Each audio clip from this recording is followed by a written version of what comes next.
Why are you holding my hand? Where's your other hand? Between two pillows. Those aren't pillows. It's a pile of kittens. True motherfucking story.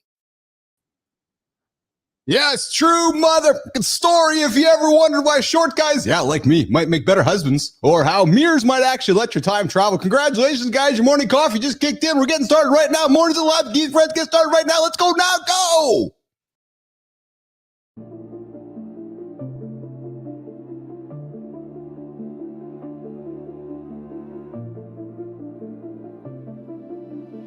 Welcome to Mornings in the Lab, where when something negative comes up. Building muscle improves blood flow.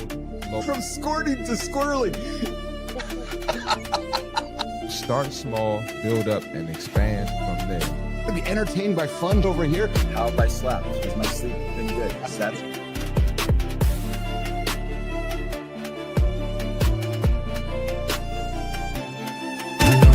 doesn't come from breaking the rules, you guys.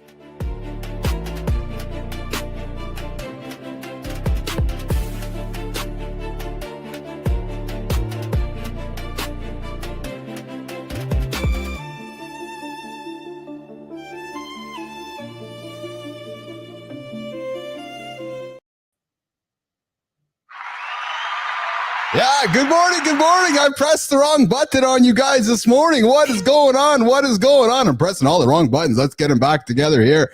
What is shaking? What is this amateur hour on Mornings Alive with Keith and Friends? Yeah. Hey, what's shaking, everybody? We are back at it. The morning loop is getting in or getting at her. Woo, baby. Hey guys, see, hit the snooze button. I sure as hell did not. No, I didn't. I know Chad Rawlings didn't. Hey, Chad, 4 times the charm, brother. 4 times the charm. 1 time, I can't figure it out. 2nd time, stood and read the instructions. 2nd time, 3rd time, well, I don't know. But we got Chad Rawlings joining us today on Mornings in the Lab with Keith and Friends. Good morning, everybody, on the biggest morning show on the planet. We get after it right here at 8 o'clock Eastern time. YouTube, LinkedIn, X. We're talking business mindset today, from nothing to something, from 0 to millions. That's a true story. Getting up on the show today. And I've got a bunch of, just a little warning, you guys, here. I'm just getting a little of my notes here today. This is an R-rated show. So I just want to lay it out there on the lines here that there are things that might be said that might offend the children, and it might offend some reasonable adults. Yeah, so just put the headphones in or walk out of the room, or tell the kids that, hey, it's summertime, guys. It's an education in new words. Yeah, true story. Coming up on today's conversation, we're going to dive into the unexpected science behind height and marital bliss. Yes, apparently if you're short, you get all the hot chicks. That's why I got the hottest chick on the planet, my baby Lauren. Yeah, baby, what's going on? Living longer this weekend, Johnny. I'm living longer this weekend. I got a lot of life in front of me now, baby. I got lots of life in front of me now, Johnny. I'm telling you right now. You think Johnny, you think you're living longer after last Thursday's dip, brother? Well, hey, man, I think I might be fucking racing it to the end, my friend. I think I see you looking at me. And it gets better. Stick around for an incredible stage interview with Chad Rawlings, the guy who turned AI-powered sales strategies into a $100 million business by crushing the growth ceiling. Plus, for all of the fitness fanatics out there, yeah, that guy over there is sitting on his ass, not just waiting to get up. We've got a workout secret that'll revitalize your morning routine in the Morning Loop Reloaded segment coming up. What's going on, Greg? Should I buy a bidet? Yes, you should, Greg. You should buy a bidet. We got Johnny Anderson, the bidet expert, joining us here. No, it's Greg. I invite you to hang out, man. We're going to ask Johnny some questions about the bidet. He's the bidet expert, so we're going to get that one. Holroyd, good morning. Good morning, B-Drive. Good morning, Lady Drew. Good morning, Greg. I'm glad you're sitting on your ass. Jimmy, let's bring in Johnny. We got a bidet expert, man. We got to rope the guy in right now. Let's bring in Johnny, who's the bidet expert. Johnny.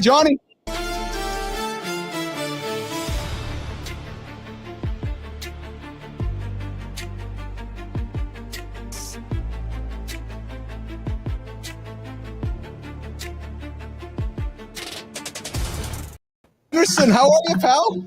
I'm great. I got a perfect way for everybody to understand this bidet thing, because until you've experienced it, you just don't know. Yeah. So let's just say, for some reason, you had to pick up a turd. Dog turd, human turd, doesn't matter what kind of turd. Yeah. Then you were given a roll of toilet paper to clean your hands. Yes. And that's it. That's what most of you all do.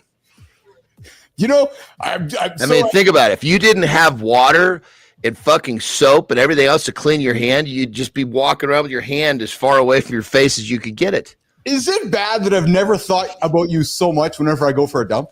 Like, dude, I'm just constantly thinking. I just twice a day at least I'm thinking about you. I'm just thinking there must be a better way. Man. You think about me more than when you're on the toilet. Let's be honest.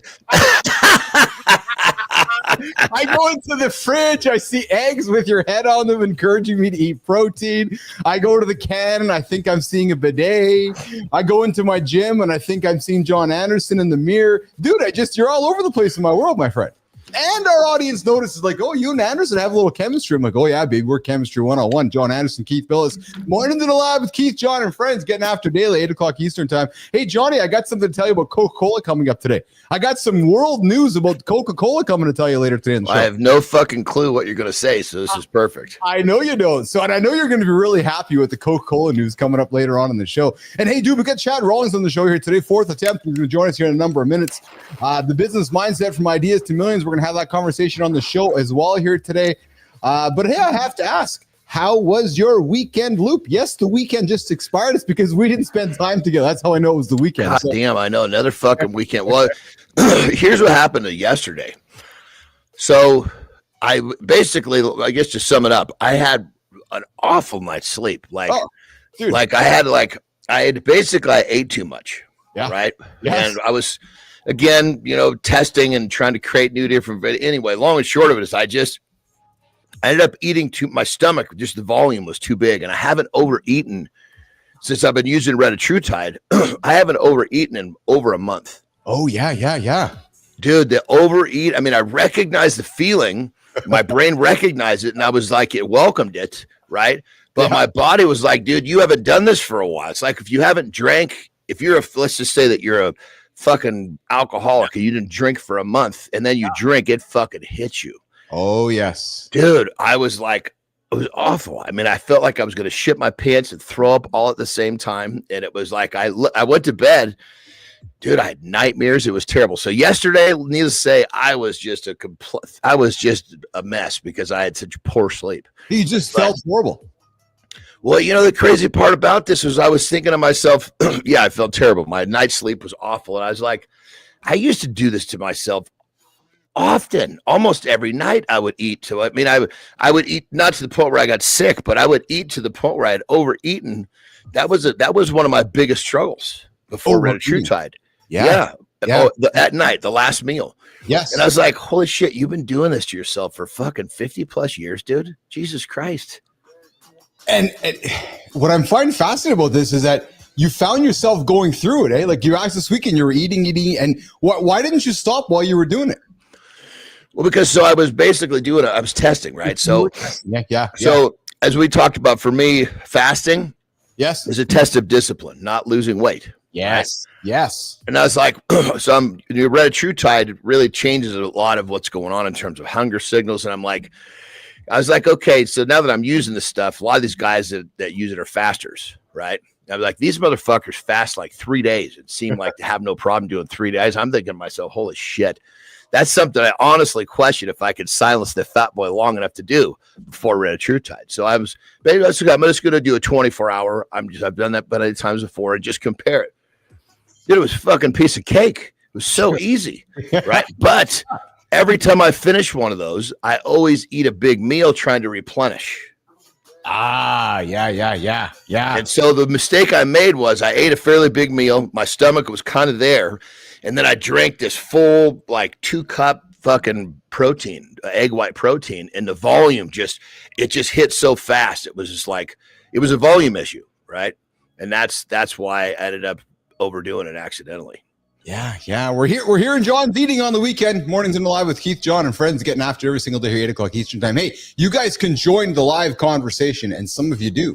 I invite you to do so. 1-431-300-3005, 1-431-300-3005. We've got Chad Rawlings joining us in a few moments. He's wondering if he stepped into 1995. Yes, we have a phone in line here. 431-300-3005. Leave us a voicemail, send me a text, or call the show live on the air. Lady Drew, I see you out there. Holroyd, B Drive, what's going on, everybody in the community? And hey, if you guys are looking to get up after it, 7:30 Eastern time, Matt Roof gets after it every single day. Kindness Rising, some kind content to get your ass out of bed and get you motivated and get after it. Over on the show here. John, we got Chad Rawlings joining us here coming up in a few moments. You're skilled 2 companies from 10 million to 100 million in revenue in just 3 years. Said it's his 4th try. Is he not an IKEA guy? Yeah, well, we're going to have to ask him how well he does with maps with his wife or how well he does with instructions with building cabinets.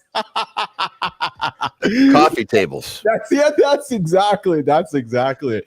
Man, I had a great weekend. I crushed some good food yesterday. I got to tell you something funny yesterday, man. I had a big day planned to go outside and do some physical activity, cut the grass, do some stuff around the house, and then it rained. And then it fucking kept raining. And I was annoyed, Johnny. So it was 2:00 in the afternoon. I was like waiting to get outside and do something. And my body, and I'm telling you, my body was like, well, hey, you haven't done like your thing yet, like you do every single day. Like my body's like, hey, Keith, you haven't done your thing. You haven't got us going. You haven't moved the neurons. And I was like, what the fuck? So I was annoyed. You know what I did? I looked in the mirror. I'm like, I'm really grateful for what I can do. I came downstairs to the gym, Johnny. I crushed a massive workout. Lauren comes home. She goes, what are you doing? I go, I'm downstairs in the gym. She goes, 3:00 in the afternoon. I go, yeah. She goes, why? Because I'm annoyed because I couldn't go outside. My body was wondering why you haven't beat itself up. So I crushed a big lift yesterday afternoon just because I needed to do it and I felt good about that. So and I had good food. I thought you were going to, I knew you were going to do something. I knew the outcome was going to be getting the job done, but I thought you said I was thinking you're going to say you're going to go get wet. Yeah, well, so then before I went to bed, I went.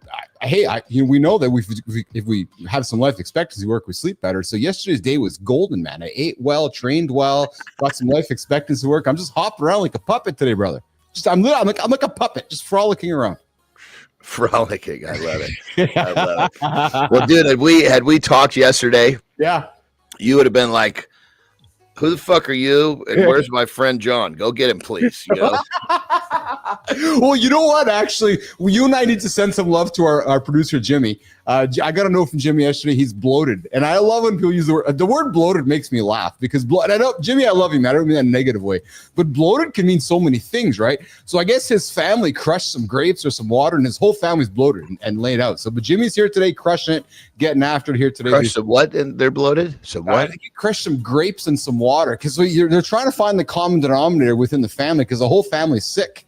And he's like, except for my daughter didn't have something. He's like, we either ate something or we drank something because we're all not feeling very good right now. So it's bloated. In America, bloated usually means someone's feeling extra fat and they need some reason to blame.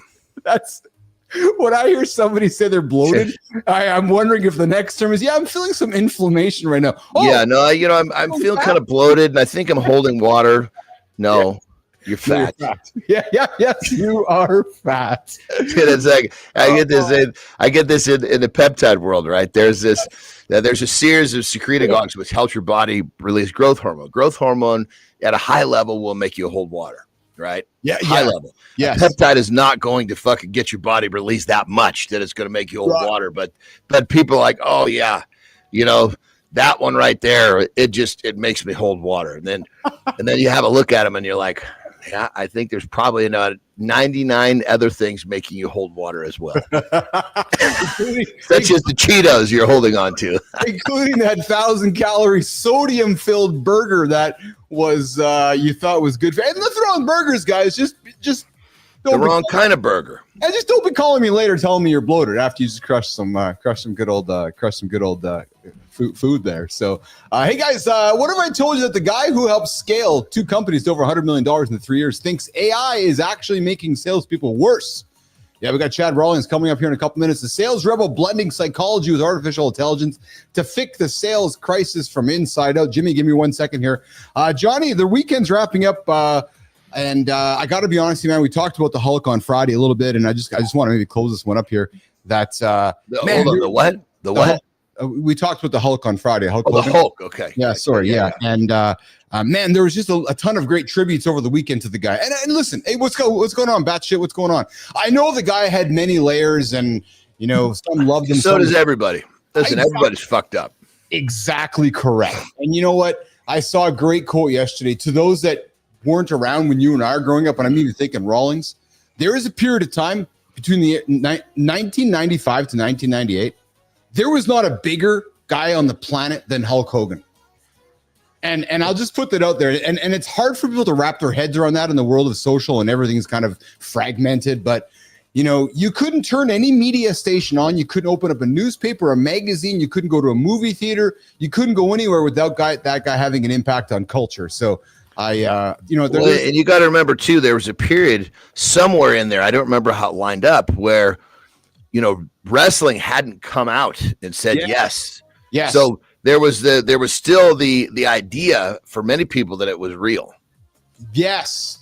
Well, yes. Which made it bigger, but on the thing of Hulk Hogan, which made him bigger. But even after that was over, the guy had a fucking cartoon. You know, he had multiple fucking TV shows, had a reality TV show. Crossover. So I just wanted to call it out because it's rare that you have these influences. And I don't know if we're going to have people like Hulk or, you know, it's funny. I had this conversation, Johnny. So you have these humans that have impact on culture. You got the Michael Jacksons, the Hulk Hogans, the Whitney Houston. You get these humans that just have this massive impact. And I don't know if I don't know if we'll ever see people like that ever again. You know what I mean? So. Yeah, but only one of these comes along once in a great while, you know. To outgrow the business that you're in is that's everybody's fucking dream, is to be able to outgrow your industry. And you're seeing one right here on the Mornings in the Lab with Keith and Friends. Keith Billis. Yeah, true story. You're seeing it right here. It happened in front of you guys. Absolutely. Johnny, we got a guest coming up. Jimmy, let's get him in here. Let's get Chad Rawlings. Let's run the segment. Let's get it going, Jimmy.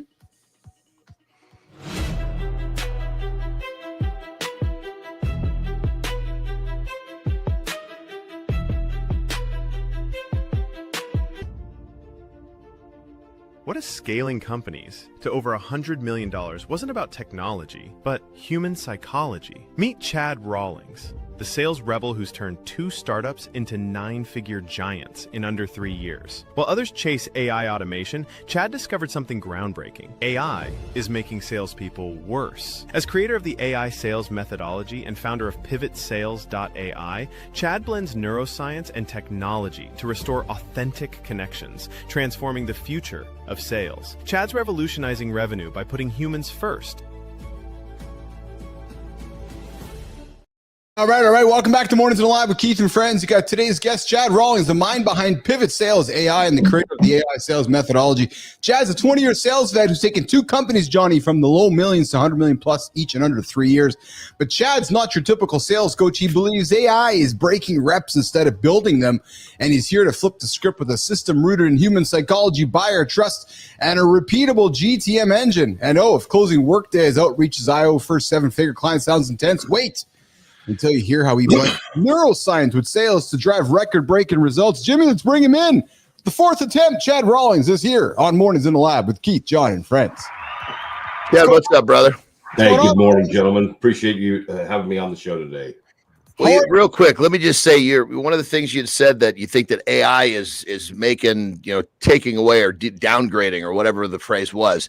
I just want to say I use AI at just the thinnest capacity. But I just want to compare AI to spell check.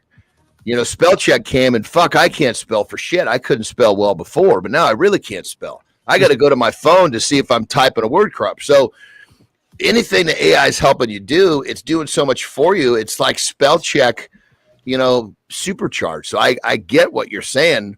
I want to hear exactly what you're talking about in terms of your industry, but I right out of the gate, I have to say that I agree with you, even from my own personal experience, even from before AI. Yep. Yeah. The biggest thing that I look at with all of the things that are happening in sales, AI is an amazing enabler. That's what it is. Any people process technology triangle and data right in the middle. AI is absolutely transforming the way salespeople and way sales deals are put together. But what I've noticed and what I've been seeing in a lot of different use cases is salespeople are getting complacent and starting to use and rely on bot messaging. And the reality is their skill sets in being able to talk and connect contextual insights, contextual insights of what's really going on in that deal. they're relying so much on AI now that they're losing that ability to actually sell and have that human conversation. So that's kind of the premise of what I've been working on for the last several years, and with Pivot Sales. It's just the mindset of, hey, listen, when you sit down and talk to somebody, McKinsey did a study, and they found this is really interesting, that 43% increase in revenue when a sales rep knows how to pivot, or they call it adapt to the personality that you're talking to. That's a whole other, that's like becoming a psychologist, right? So that's kind of what I'm meaning by this whole problem that I see happening in sales. AI is enabling, it's powerful, but when you rely on it wholly and you don't still develop your own sales skills, that's a disconnect. That's just not going to work.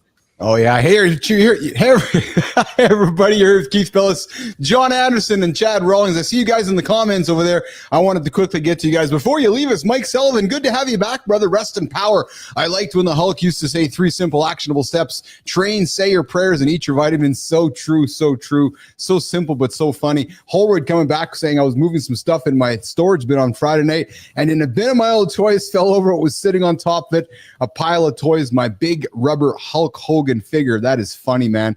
And of course, we got Thor Squad. I'm new to the channel. Welcome, Thor. My name is Gilly from Massachusetts. John, say hi to Gilly. I have a good feeling about this channel, and so does John and Keith here. We get after it every single day. Mike Sullivan, good to have you back, brother. Asiatic, what's going on, brother? And we got Kindness Rising joining us as well. We got Matty Roof joining us as well. Rawlings, you're joining us from Denver today, are you?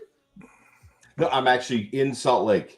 Oh, you're in Salt Lake. Okay, awesome. Okay, I thought that, I see. Sorry, my notes were you help both SAS Stars and the NBA teams. You help the Denver Nuggets, optimize sales pipelines, proof your playbooks, and so forth. How long you been in Salt Lake? Are you a Salt Lake boy, born, raised, and bred?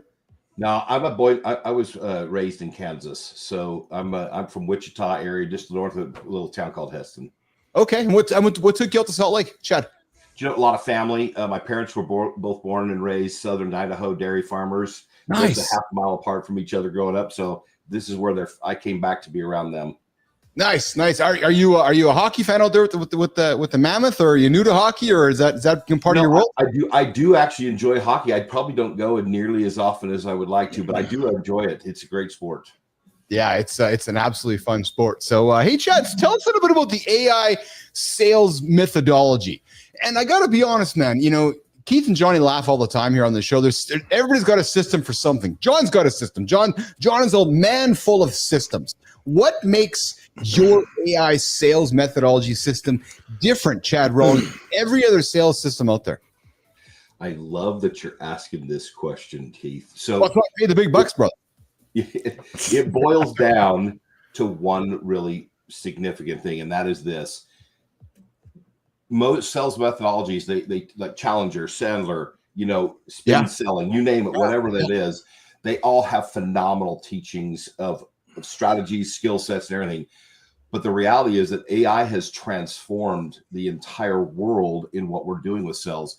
And so what we do and we focus on is how do I present my message to this CEO who is a green personality or a red commander or a blue performer? And here's the thing, sales closing techniques. Yeah. Our sales rates have not been jumping up over the last 20, 30, 50 years. They've only gone down or stayed level. You stay level because your pitch for your ICP is directly related to appealing to one or two of the different personality profiles. And so when people's brains are confused, they don't make decisions. Yep. And so we focus on the neuroscience. Go ahead, Johnny. I was just going to say a confused mind will not step forward. Correct. Well said. That's exactly right. So that's what makes this different. The approach is, so when I put a deal together, before I even do an interview, I got a process that I go through. I make sure that my questioning and everything is spot on to that personality profile that I'm going to be talking to. That way I know who I'm speaking to and I'm speaking their language. That's what's different between what I do and what traditional sales methodologies have done. So, Chad, you just didn't fall off the apple truck selling. You've been selling for a few years. And I'm going to ask perhaps an obvious question, but I think one that's quite meaningful. When you show up in front of somebody, we tend to judge a book by its cover. I'm going to suspect, though, as you have excelled at sales, you've helped companies scale to 100 million plus. You've done a lot of judging books by them covers, and I'm going to believe you've been right many times, especially with employing the sales tactics. As you see a woman sitting across from you, you're going, okay, I know what buttons to push with that guy. Am I correct? That is correct. Yeah. How did you learn that? Just through reps? Man, you know what it is? I've never had anybody ask me this question. So that's interesting. So this is what happened. When I first started getting into sales, 20 plus years ago, my dad actually laughed at me. He said, son, you're so empathetic. You'll pay people. You'll pay for it. You'll pay for their premiums. I was in insurance sales. Yeah. And he said, you're just you're not cut out for sales. So over the years now, fast forward, I learned and I evolved. And what happened was about 12 years ago, I started recognizing a pattern in people's approaches, the way they were approaching me. See, the buyers have a system just like salespeople do. And so I started recognizing that the buyer system was not working in my favor, And so I wanted to figure out how to so I started studying psychology. I started looking at what's going on with the human brain. And so it just kind of evolved over the last 12 years as every time I would get into a scenario. I'll tell you the funniest story I had. I had a big client when I was at Outreach. It was Workday. And what we did, I contacted psychologically. I found out who the profile was that I'm going to be pitching to and the group. I actually brought an AE, their top AE, into the executive boardroom meeting when we went to close the deal with Outreach. And I had him pitch the deal when I told him, tell them about your problem that you're having and what it's costing you. And their number one AE in the world. It was a 7-figure deal. And when we got done with that deal, because we had done that right and done our homework and walked into that meeting knowing the psychological impact, it worked beautifully. And my boss was a little scared at me at first when he found out what I had done. I said, no, we're going to have this guy do it. It's not going to be us. They need to hear it from their own people. But I knew that the person we were pitching, that's what they wanted. And so anyway, that's where I knew I was onto something. And so I progressed with this and built this out and wrote the book. Yeah. Yeah. Chad Rawlings joining us this morning all the way from Salt Lake City. Hey, Chad, so what are we all have sales skills. I've been selling, Johnny's been selling, you've been selling. When we sit down and look at the sales skills on a piece of paper, what are the 9 sales skills from your point of view, Chad, that no one's training on? Let me real quick. I just want to say, anybody that thinks that they're not in sales, think again. Yeah. You came out of the womb selling for a tit. Yeah. It starts right from the fucking moment you take your first breath. Well said, John. Everything is a fucking sale. So well said, man. So well said. So then let's segue on that, Chad. What are the 9, 7, 5? I got 9 here. What are the 9 sales skills that no one's training on, and why do you think that they matter now more than ever? Oh boy, now you're asking me to give people the insights of why I want them to buy my book. I'm just teasing. I got to be selling right now, right? Let's tease it. Let's give it. It's okay. It's okay. I love the question. So here's the thing: reps are trained to follow when they need to learn to adapt. So reps are trained to follow. Okay. And their mindset is, I got to do A, B, C, D. Here's my mutual success plan. Here's what I'm going to do with my evaluation plan, whatever it is. But what they really need to be trained on is how do I mentally, psychologically adapt to my client and the process that they want to use. And so instead of my process, I need to morph and trick. So that's number one skill. So I'm going to put into real life here. I'm coming to sell Johnny. As I'm talking to John, you're telling me that I need to be listening to cues from John so that I can modify my process to how John's going to buy instead of how I want him to buy from me. Is that what you're saying, Chad? That is exactly what I'm saying. Correct. Okay. Because I want to teach. I want to give nuggets. I want to teach your audience. Yeah. And so if I may just validate or give you a quick validation. So Forrester did a research on this very thing 2 years ago. Yeah. And this is so profound what they found. In their study, they found that reps that can adapt to the personality that they're talking to will close 43% more revenue than their counterpart who doesn't know that skill. That one thing, this is the premise of why I started even more validation of why I built the book. I'll give you another one. Leaders that are in the role of selling and being involved in this, they assume reps have time to prepare all the time. And the truth is they really don't. So this is where AI really becomes the enabler in helping prepare the rep for what they're getting ready to do. So you got to teach the rep how to use the AI so that they have time to prepare, because they really don't have it. When you look at all the things they're having to do with CRM and all this, it blows my mind, everything that a rep must do to be successful. So that's another one that's I think another one is they're blind to the digital body language. This is one of the most amazing ones that I feel like has helped my career, is when I'm in a room, you need to be able to read the room before everybody else knows they're even in the room. And yeah. And so when what's that? I would say there's it's like a collection of data. There's signals everywhere. All these little things are what you see, what you hear, what you feel. It all helps you gather data. You got a guy you can tell is full of himself. You're going to have to give him a little rub to bring him in. You try to tell him what needs to be done. He'll stand right off. He'll lock horns. Now you got a big fucking problem on your hands. Yeah. And what I want to hear what your thoughts on this, because over the years in different businesses, I've had lots of different positions of me selling or helping one of my people sell. So what I tell them, just to kind of really help them understand, is the first thing is I say, look, you got to remember that someone wants to make a choice to buy something. You have to lead them to that place where they're going to make their choice to buy. Don't put them in a position where you're choosing for them. That's not, if they do, if you force them in that corner, they're not going to make, that's not a happy decision for them.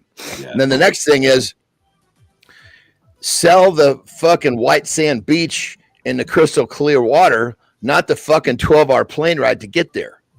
Yes. What do you think about those two? Yeah. Yeah. So I think you're spot on with your comment there. I definitely think that when people are in those scenarios, having the right ability to read the room, read the scenario, it's exactly what you have to be able to do. And the sad reality is, about 12 years ago, my wife and I, this is where this journey started on this side. We invested, a little over 10 grand, about 12 grand. And we went and we started learning how to read body language and why it mattered.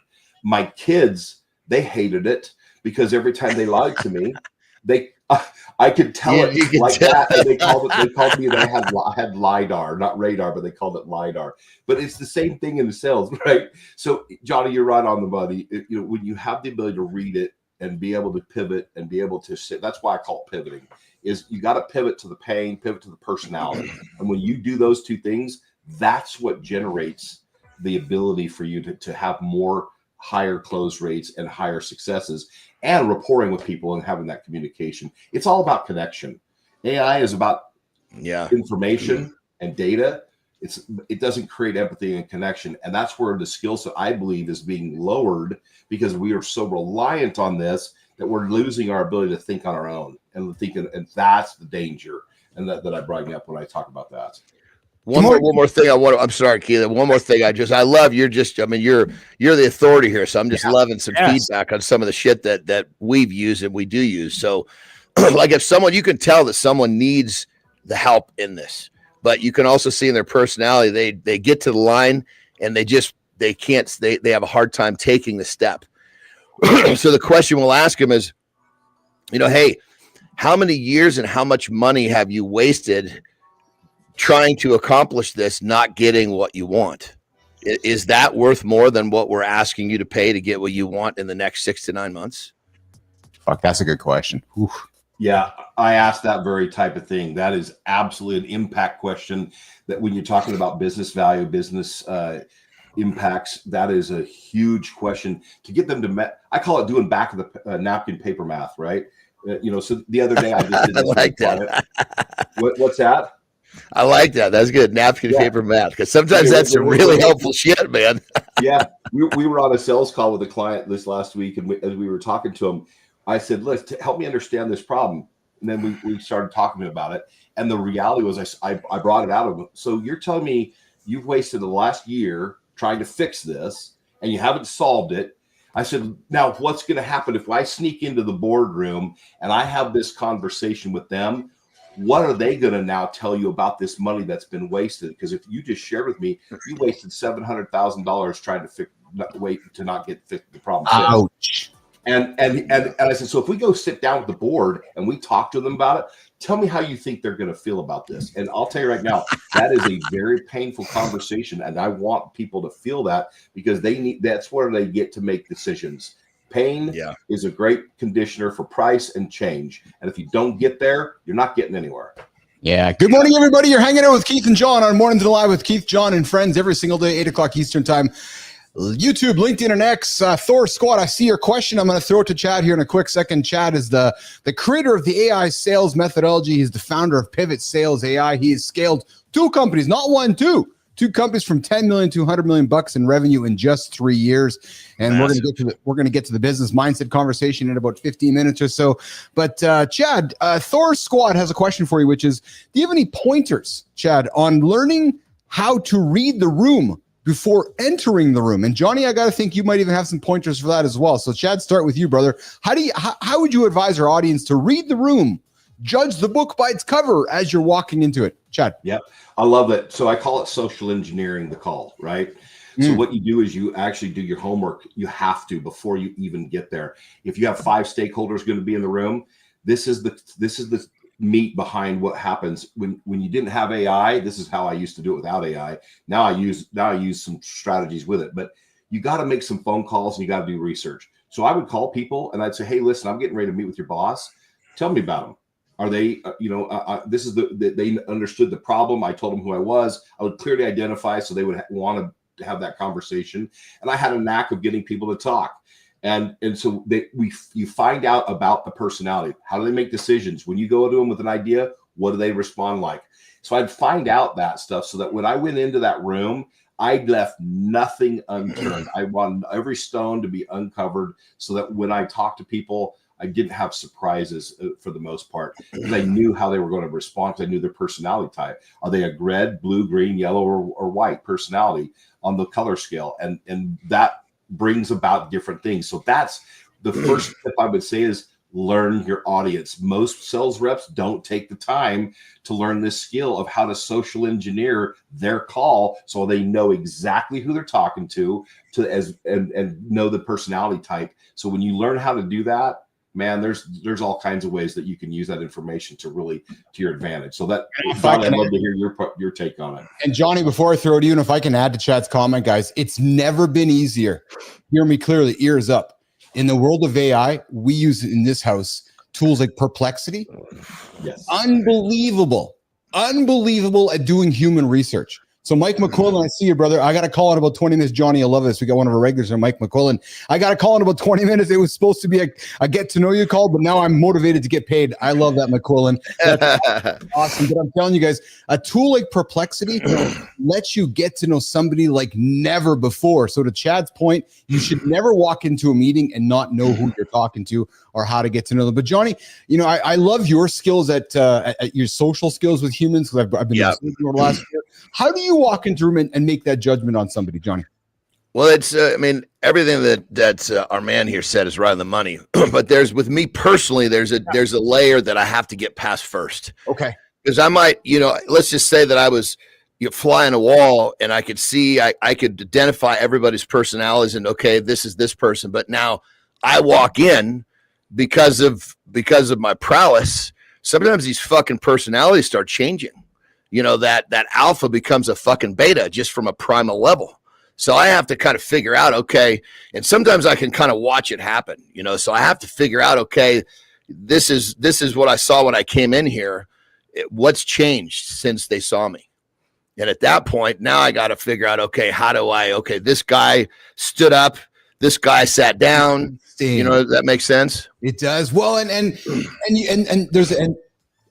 there's a presence with you, like a physical presence. So I'll be honest, Johnny, I'll be honest. I and Chad, I experienced some of my own as I was out there growing ICUC, because I would like to think I'd create a presence when I walked in through, and people react differently, and you can immediately see an alpha, a beta, or how people react to you. Hey, well, and on that level, so the second part of what I'm saying is that because the majority of the reaction Yes. They see me, they've judged the book. Yes. Once they hear me talk, now they're going to realign again. And I got to figure out, where did they go now? Yes. Because, I mean, most people look at me, boom, they got this over here. Then they hear me talk, oh, fuck, this guy's done this. He's got a degree in theology and philosophy, and he's started multiple companies, done this, he's done that.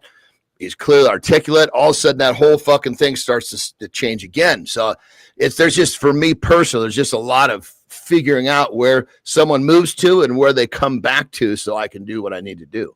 I love it. I love it. I love it. Hey, Chad, so I know we had you here for 15 or so. We've kept you for 30. What kind of time frame are you on, brother? Can you stick around for a little bit more? Do you got to rock and roll?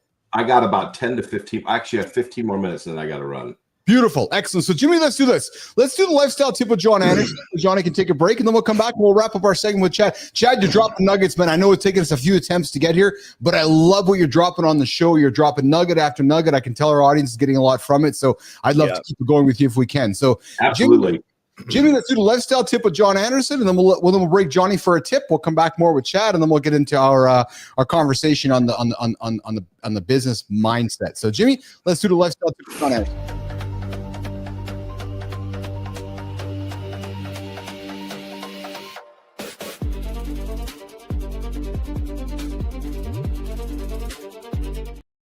I'm going to keep this one clean and simple, but it should really make a lot of sense in terms of from like more of a psychology or a principle, theory, philosophy standpoint. All right. So there are many battles within a war. You must win many battles to actually win a war. If you lose more battles than you win, there's a good chance you're going to lose that war.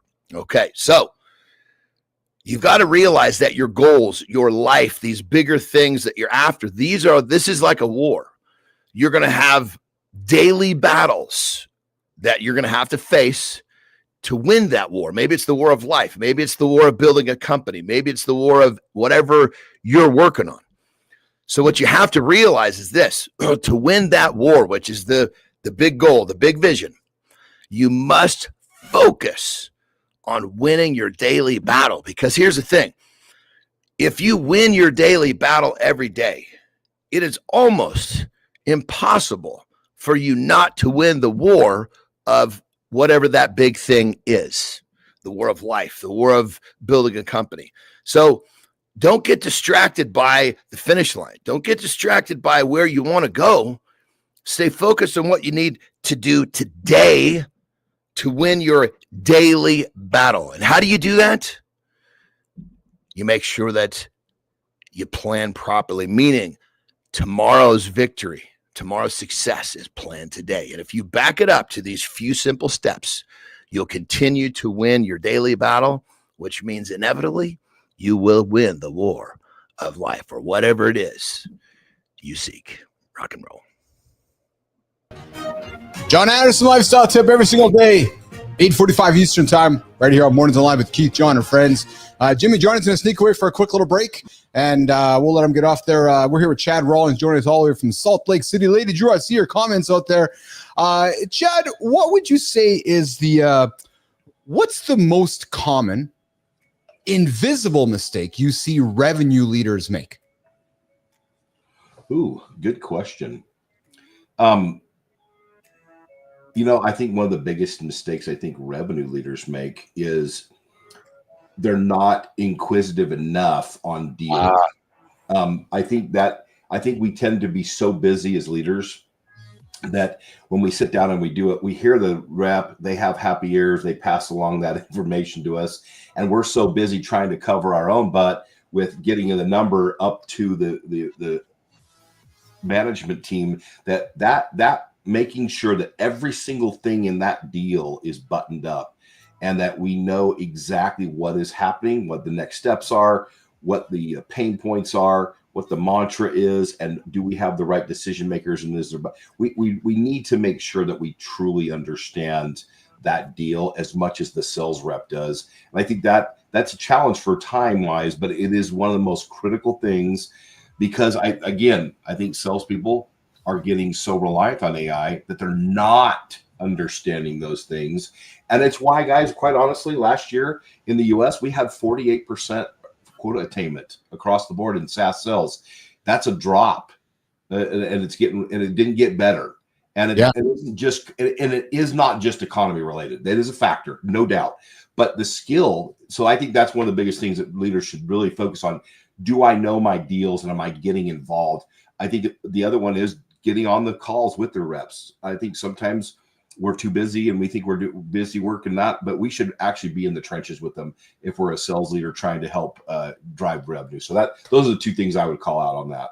I love it. I love it. Hey, Chad, we talk often on the show about transformations. Transformation is a big theme on this show, whether it's lifestyle, whether it's fitness, whether it's weight loss, whatever it is. But talk a little bit about, the wildest transformation that you have seen, where a team has adopted, your sales methodologies, the tools that you have brought to the table. Can you share an example of this, Chad? Absolutely. My favorite one is they're a SaaS company in the PSA space, the professional services automation space. Yeah. And we took that client when I first started with them a few years back. They were at 1.3 million in sales. And we started working with all the SDRs and the AEs, and we started training them how to run proper discovery calls and how to run proper messaging. And we 5X the SDR's performance, and the sales went from 1.3 to 4.2 that first year, and then we went to 12 million the next year. So, having companies that follow this kind of stuff and do what we taught, it absolutely works. And we did that in a market where it was really tough. But when you do the right things, business happens. Yeah. Hey, to everybody in the Mornings Alive community here, I got a question for you guys. We're going to try something new here today and throughout the rest of the week here. I'm going to throw some questions back to the Mornings in the Lab community. How can you join the community? You can join the Mornings in the Lab community by simply subscribing to the channel, liking the channel. Join. It's free. Costs you nothing. This is the only daily accountability show that gets up and gets after it every single day. There's two guys on the planet that get up every single day for you guys, Keith Billis and John Anderson. But guys, I got a question for you. All you sales leaders out there in the community, what's the one thing that AI has made harder in your sales process? Love to hear from you guys. Drop it in the comments. Let's compare some more stories. Chad, what's the one thing that AI has made harder in your sales process or the sales process of people working with you? Chad Rawlings. Wow. That is absolutely a question I've never been asked.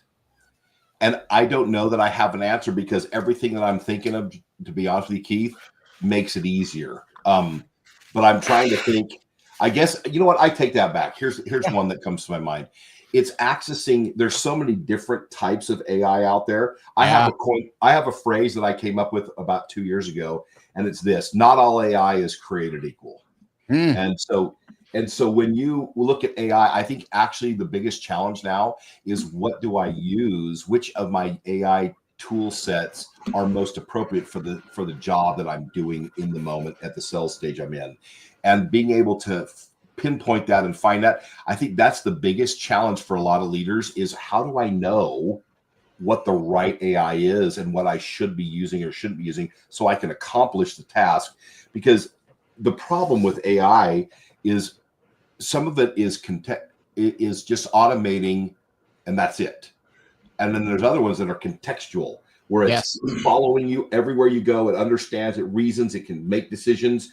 That's the kind of AI you want in your team, not just AI that's automating. That's just automation in a shiny suit. That's all that is. So you have to find the right AI. I think that's the biggest challenge with AI today, is it's so new, but it's still becoming mainstream. You got to figure that out, and you better figure that out fast too. Yes. Johnny, questions for Chad before we work on wrapping up for him, brother?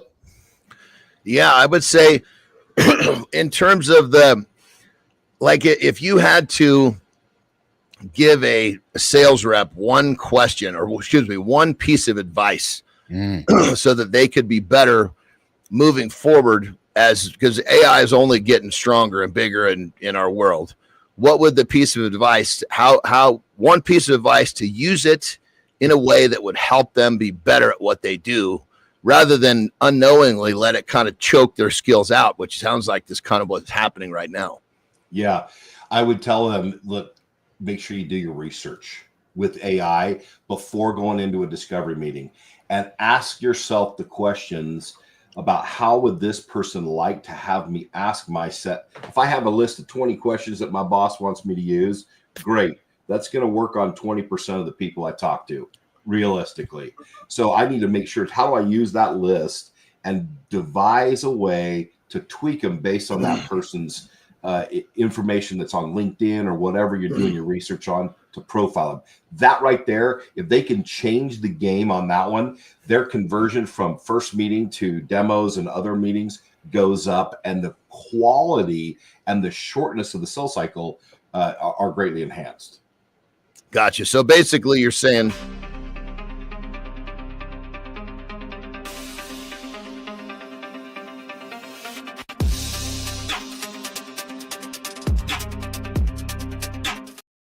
Jimmy doing a good job producing the show. We're on the rapid fire. Chad, favorite motivational quote you live by? Favorite motivational quote? Oh my gosh, I have so many of them. My favorite one is this. It's on my LinkedIn profile. Success, it's a mind game. It's all right here, guys. The gray matter is where it counts. That's my favorite one. I love that. Most surprising company you've ever worked with? Most surprising one? Yeah. Wow. I would say the most surprising one would be it was InsideSales.com. I think, for the fact that I didn't think we were going to be as big as we became. I knew outreach when I joined them at 3 million. I knew we had something special because I'd been in the space enough, and I was right. I found a unicorn there. But Inside Sales, I think, was the one that surprised me the most. The rise and fall. We grew really fast, and we didn't deliver, and we ended up. That was the hardest part. I left because of it. I had a lot of, but I think that was the one. Inside Sales. A lot of disappointment there, and in the way it came down.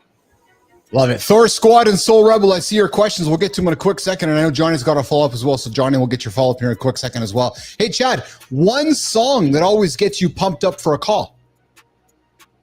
Oh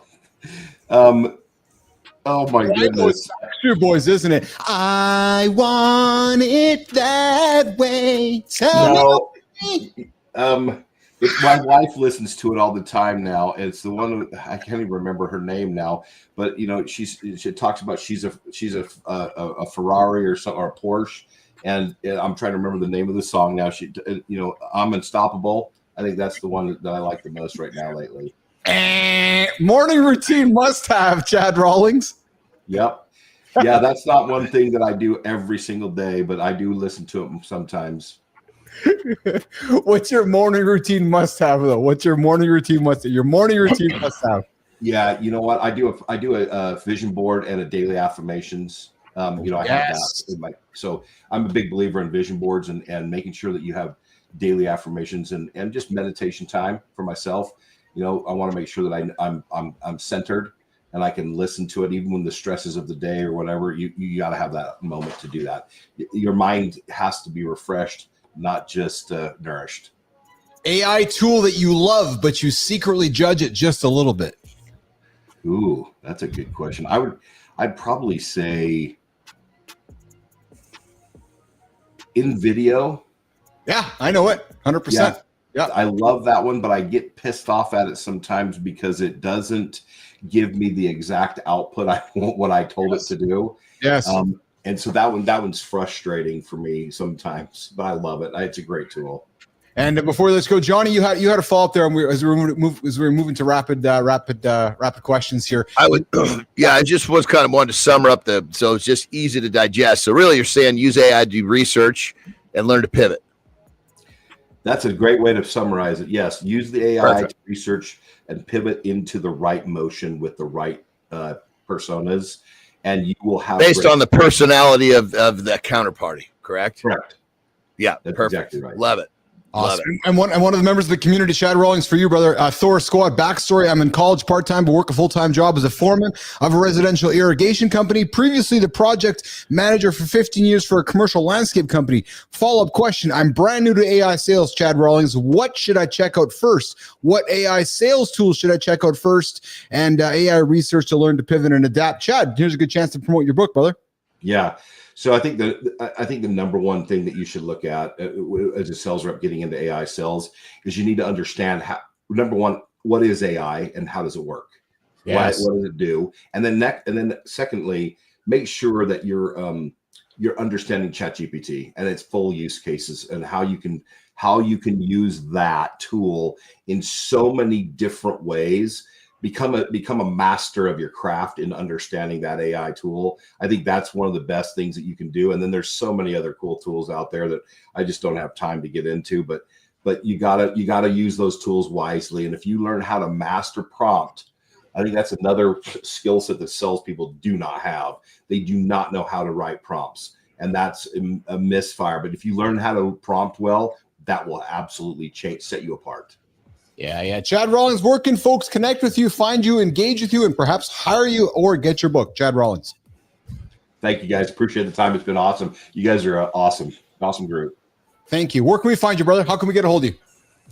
You can get a hold of me on LinkedIn, or my cell number. I have that out there. It's on LinkedIn as well. And, pivotsales.ai is my website. So that you can get a hold of me any of those ways. Awesome. Chad Rawlings, listen, brother, it took us a few attempts to get here, but I got to tell you right now, brother, I'm extremely happy and grateful you spent some time with us today. Worth it. Yeah, I agree, Anderson. Nugget after nugget after nugget. And Chad, I hope you'll get a chance to come back and hang with us again sometime, will you? Absolutely. I'll come back anytime. Yeah, now I got it, brother. I love you, man. Now that you figured out the instructions and everything, you come back anytime. Yeah, absolutely. I had to use my AI to figure it out, brother. Thor Squad. Chad, name of the book for Thor Squad. Name of the book. What's that? Name of the book for Thor Squad. He wants to know the name of your book. It's called the AI Sales Methodology. It's we're currently doing. I'm launching the pre-sales here in about 2 weeks. Awesome. Thor, go connect with Chad over on LinkedIn. You can find him there. And if you can't find him there, go find me, and we'll connect you with Chad Rawlings. Thor Squad, I appreciate you, brother. I love your hanging out with us and sticking around for the conversation. Chad, we're going to get you out of here. We're overtime, brother. I love you, man. Take care, okay? Take care, guys. Appreciate it. Thank you, brother. All right. Chad Rawlings getting out of here today. What a great conversation with Chad joining us here this morning on Mornings in Live with Keith and John and friends every day, 8 o'clock Eastern time. Thor Squad, great questions, brother. Jimmy, let's go to the next segment, pal.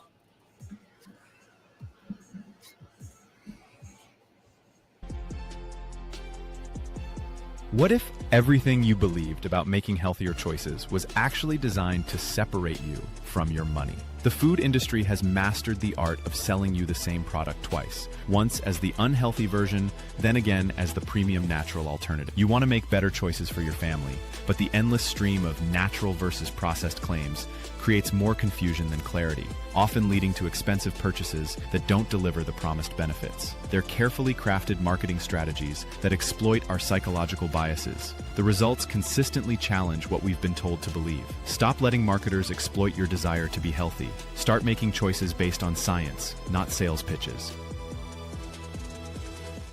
All right. I got a good one for Johnny. I'm going to wind Johnny up for the next few moments, guys. Ready to go. Last week, Coca-Cola announced that. Here we go. Yes, baby. Johnny's getting ready.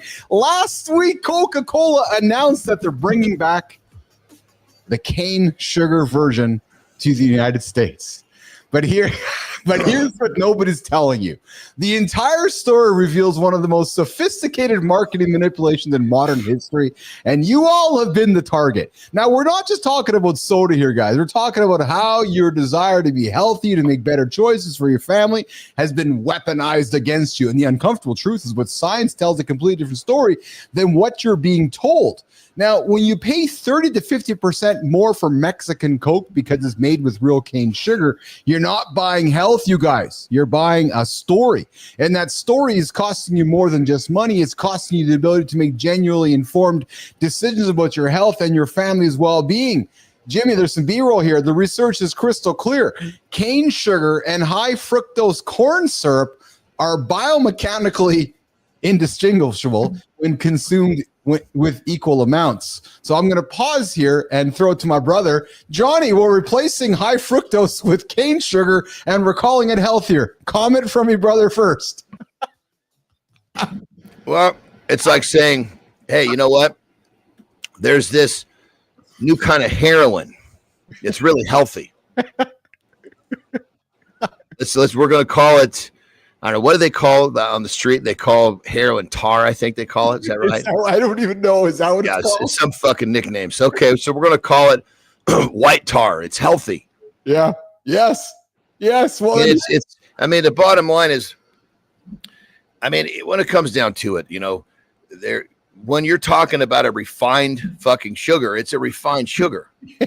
It's still sugar. Well, when I was making this content, I had you in my sights the whole time because I knew we were going to have some fun with this. Because here's the part, nation, that should make you all angry. The cane sugar revival exploits what psychologists call the naturalistic fallacy.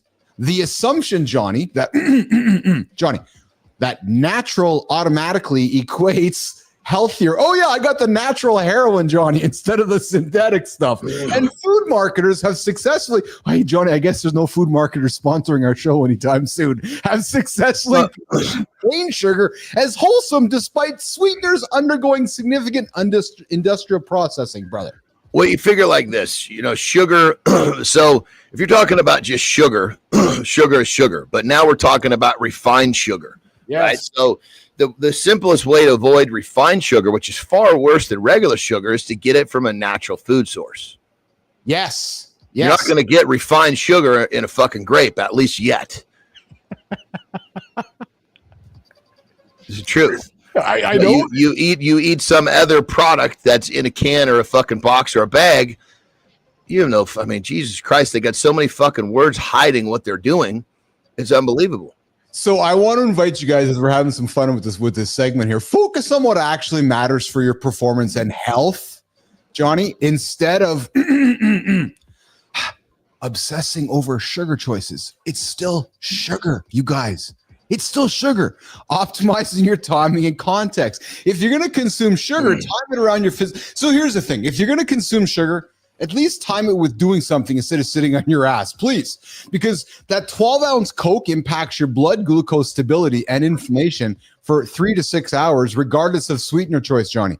Regardless if it's sugar, like processed sugar or cane sugar or fructose sugar, you're still going to feel bloated and you're going to still have inflammation, my brother. Such a fucking backwards thought process. I know. So it's like, okay, I'm gonna have this fucking 2 minutes of fucking pleasure and then go bust my ass for 45 minutes trying to reverse the damage. Were you watching? Jesus Christ. Were you watching my sex last night? 2 minutes of pleasure for fun? I hope you're doing better than that for your lovely wife. Jesus Christ. Well, but here's something we want to explore with you guys. How do we build the analytical framework to cut through the noise? Because the solution isn't more information. We're already drowning in conflicting advice. The solution is developing the critical thinking skills to evaluate the claims based on evidence rather than emotion. So, guys, I'm just going to invite you to consider this. Don't let the marketers exploit your desire to be healthy. Because, hey, listen, I'm a marketer. Johnny's a marketer. We have a job to do, right? And our job is to convince you to buy. You heard Chad Rawlings, right? So, don't get caught up in the world of all of that, whether it's high fructose syrup or it's cane syrup. I'm sorry, it's sugar. It's still, Johnny, sugar. And let's take this into just a general thought process, right? Yes. If someone's here, it's because they want more. They're trying to do better for themselves in some way, shape, or form, right? Yes. So let's use this as one little detail in a concept. If you want more, you've got to stop doing the easy shit. You start developing that place in your brain that helps you seek doing hard shit. So if everybody's doing something, if everybody's drinking Coke, no matter which fucking variation of Coke it is, that's easy. Stop doing the shit that everybody else is doing, and you, including these dumb choices with sugar, and you'll fucking find yourself propelling towards what you're trying to achieve. I'm glad you said that, because I'm going to throw to the business mindset in a quick couple minutes here, Johnny, and I'm going to say some things that are going to rattle folks because they're looking for a fucking secret, and I got a secret for you guys coming up in a couple minutes. From ideas to millions in a few moments here. But before we do that, I want to throw to the comments, Johnny, because they're fucking rocking, man. Thor Squad, Johnny. Keith, when do you go live? We go live Monday to Friday, mornings and live with Keith, John, and friends, 8 o'clock Eastern time right here on YouTube, LinkedIn, X, and Substack. So Thor Squad, I invite you to come back. And he says, when do you go live? outstanding content and players. I'm going back to work to make money. Yes, brother, 100% chance I'll join again. Thank you, Thor. I hope you will. And I appreciate Come on, baby. We're here every day. Yes, and Thor also threw some money on the table. He threw $1.99 super sticker. So Thor, I'm really grateful for you throwing some money on the table as well. Mike Sullivan, maybe add some honey as a natural sweetener. Isn't that true, right? Oh, fuck, I love honey, man. Honey. We got Bernard, the beekeeper. Bernard is here in the comments, who actually is all about honey. So if you guys are looking for a great channel, go check out Bernard's Bee Drive channel, man. Great content about bees and so forth. And then we got what else we got here? Yes, and then we got Bernard. Bees can show you the difference. Real sugar is pure sucrose like they collect in nature. All right, guys, the business mindset. I'm going to sneak into the deep dive. Jimmy, let's run that hook and let's get into the conversation around from ideas to millions. And guys, there's a big secret, and I'm going to reveal it in about a minute. Jimmy.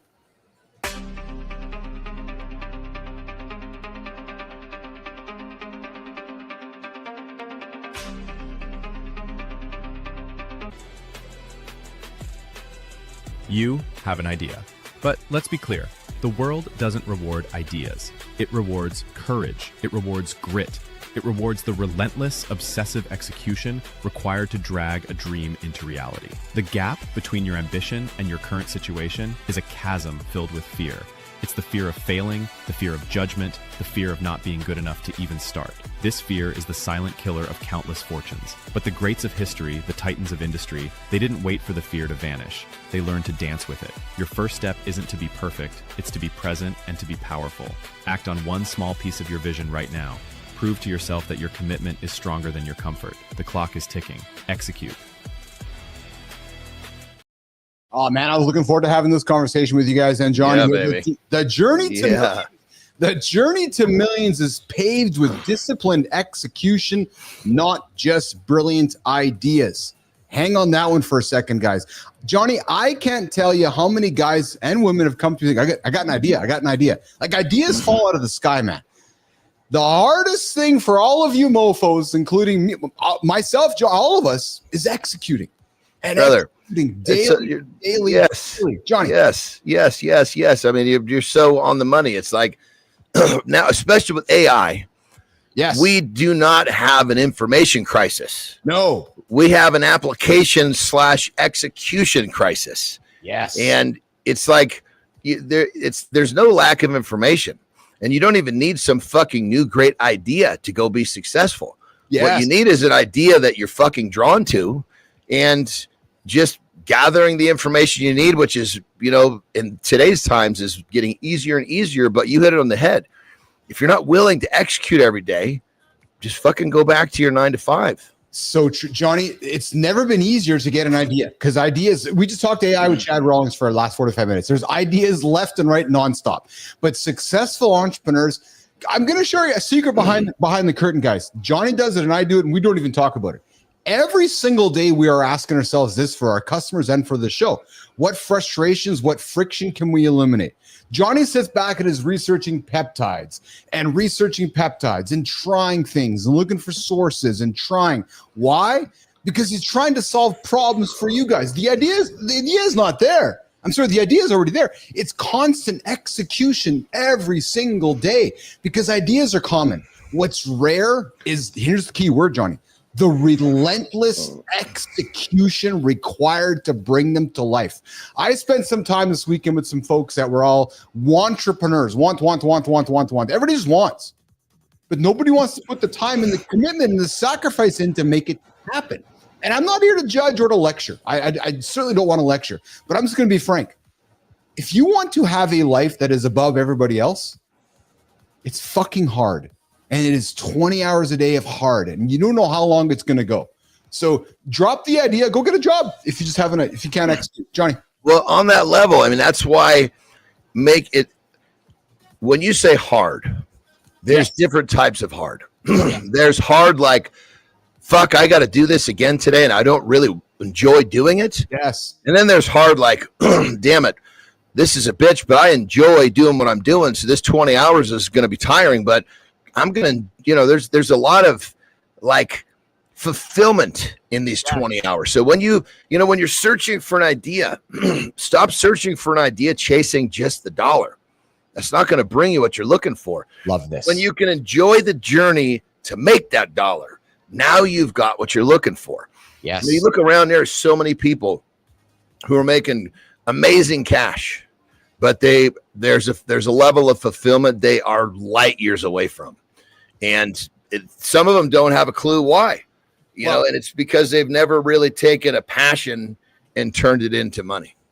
Allow me to draw this relation as well. Often on this show, we've been talking a lot about peptides, and we've been talking about people are looking for hacks or for shortcuts and so forth, right? So here's the thing, guys. Do peptides work? Well, according to John, they do. But guess what? John still has to put the work in. What? Oh, yeah, he's still got to put the work in, right? So we want you to think about this. What is the one fear that has kept you from moving forward on an idea or a goal? Is it the work? And what is the smallest possible step you could take today to face that fear and test the waters? Because you can have the idea, but putting the execution is the hardest part. This is the key part of our daily show, guys, right? Getting up, getting after it, and giving you guys to think about to get after it every single day. Johnny. Here's a way to think about this. For those of you that watch TV or scroll or have an activity that you do it's not a productive activity, right? Put that activity on one side of the thought process. Now, on the other side, think of something else that you would rather invest your time doing, and then basically start working on monetizing that. See, for me, the idea of watching television, unless I'm learning about one of my crafts, one of my businesses, a relationship with my kids, or it's like I look at that viewership time as kind of a way to get better at what I enjoy to do. It's not an escape. And if you have time in your life where you're escaping, then what you're doing is not more important than that, or not more interesting. If you create a higher interest in how you make money than your escape time, those 20 hours that Keith mentioned, they're actually much, much easier. Yes. I got to tell you, man, I'm finding my dopamine hits as I discover new things and build new things, right? So, and that's fun to me. So when I'm putting the work in and executing, and I wanted to lay on this idea of executing, because I think this is the relatable, which is, so I could take a peptide or a PED and look big or be jacked. No. What do you mean? You still got to put the work in. So I got $1 million idea. Good for you. Did you put the work in? No, then you're not gonna get into results. So they really go one and together. It's idea and execution have to go hand in hand. Jimmy, the B-roll number 4 here. Building $1 million business starts with building $1 million mindset. When I built ICUs, you guys, it was non-stop, relentless every single day. Run forward, fall down. Get up, run forward, fall down. Run forward, fall down, bang your head, get up, hurt yourself. Relentless day after day after day. It's about leadership, continuous learning, and personal development. Guys, you have the capacity to shift from scarcity to abundance. You hear John talk about it all the time, that scarcity mindset. And then from paralysis to action. But remember the wisdom. Johnny, here's what the wisdom is, right? Most people overestimate what they can do in a week, but underestimate what they can achieve in 10 years. 10 years is 120 months. Think about that, right? Embracing the long game, focusing on solving real problems and committing to growth. Guys, this is not rocket science. And I'll give you guys one last thing for you. Keith and John are here every single day. How do you know? We've proven it. And how do you know we're going to be here in the future? Because of our past. So if you have something, test us, yeah. Please test us. And I'll give you this: if you have an idea, here's free advice from Billis and Anderson. If you have an idea and you want to execute, but you're afraid because you don't have an accountability partner to keep you in check, well, hey, every single day, 8:00 Eastern time, Keith and John are here. Come join our community. Come join the comments. Come get to know us. We will help you. Trust me. Talk to Bernard. Talk to the guys in the community. We're here. We'll help you achieve your goals. Execution does not have to be difficult if you have the people around you. And Billis and Anderson are here every single time. So there's my invite to you guys. There's no reason for you not to have that $1 million business because you have the idea, but you can't execute. We're here to help you. Johnny? Let me just take what Keith said and distill it, make it a little more simple. The first piece of that $1 million mindset is completely nailing down the habit of showing up. Yeah, yes. And if you got that one nailed, you got most about a whooped. Yeah. And what do we do? Yeah. We show up here every day, so you can practice your habit of showing up by showing up here with us. And once you got that nailed, man, it's a whole different fucking deal, because here's the thing, and we've seen it on this show. Yes. Other than you and I, who has made the haul? Exactly.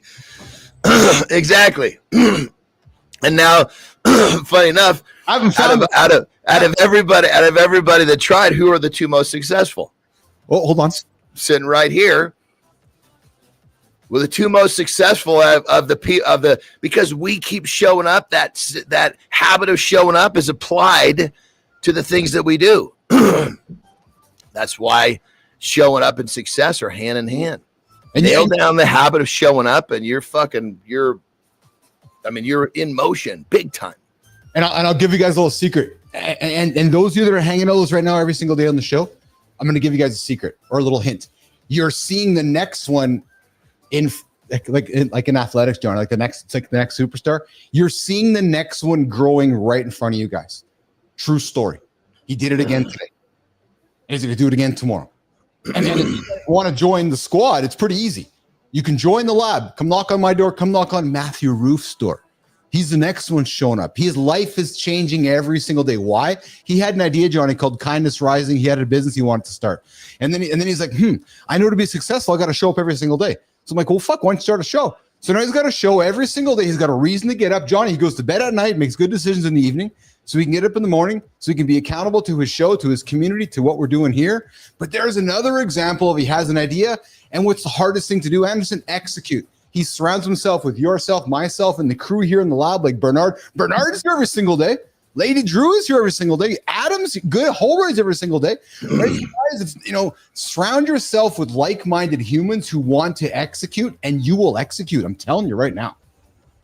So, yeah, it's that simple. Boil it down. Exactly. You nail the habit of showing up. Yes. That $1 million mindset is well under construction. 100%. Hey, time mirrors. Johnny, time mirrors are real, and they could change. Say that again. Time mirrors? Yeah. Looking in the mirror. Time mirrors are real, and they could change everything. Jimmy, let's run it, brother.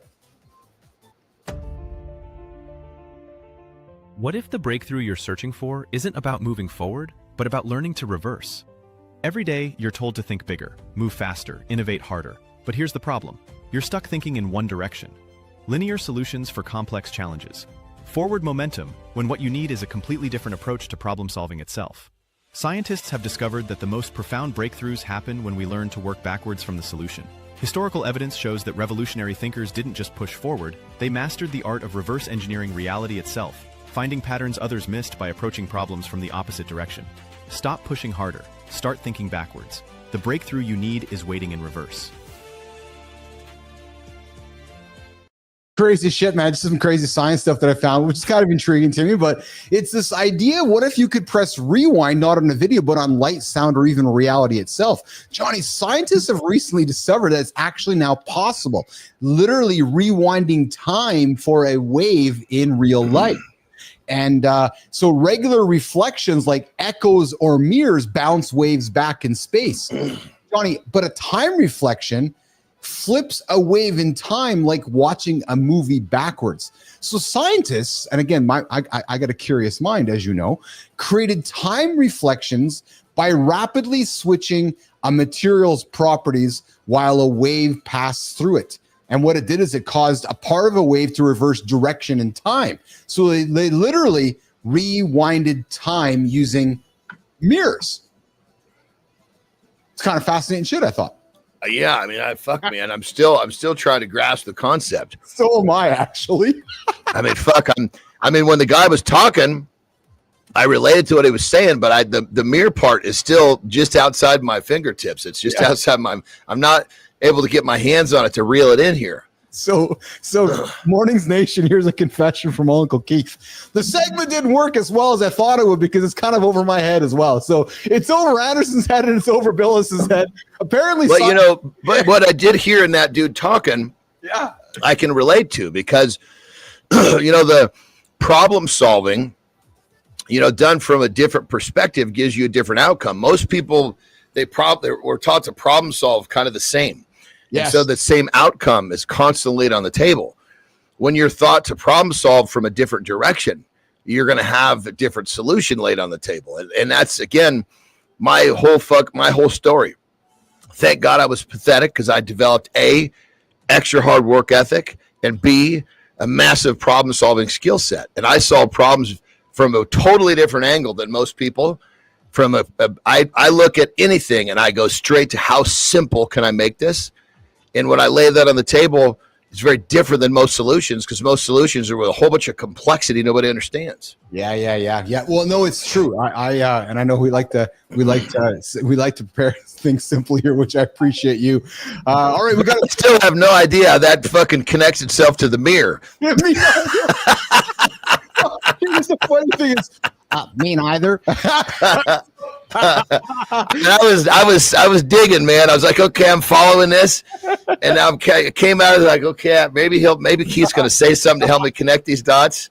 And I got to be honest, man. Carter's doing an awesome job building some of these scripts and segments for us, and I'm like, Cartsy, I think you put this one over Billis and Anderson's head. He probably the fucking kid's too smart already. God damn it, man. We got to tell him to tone it down. Yes.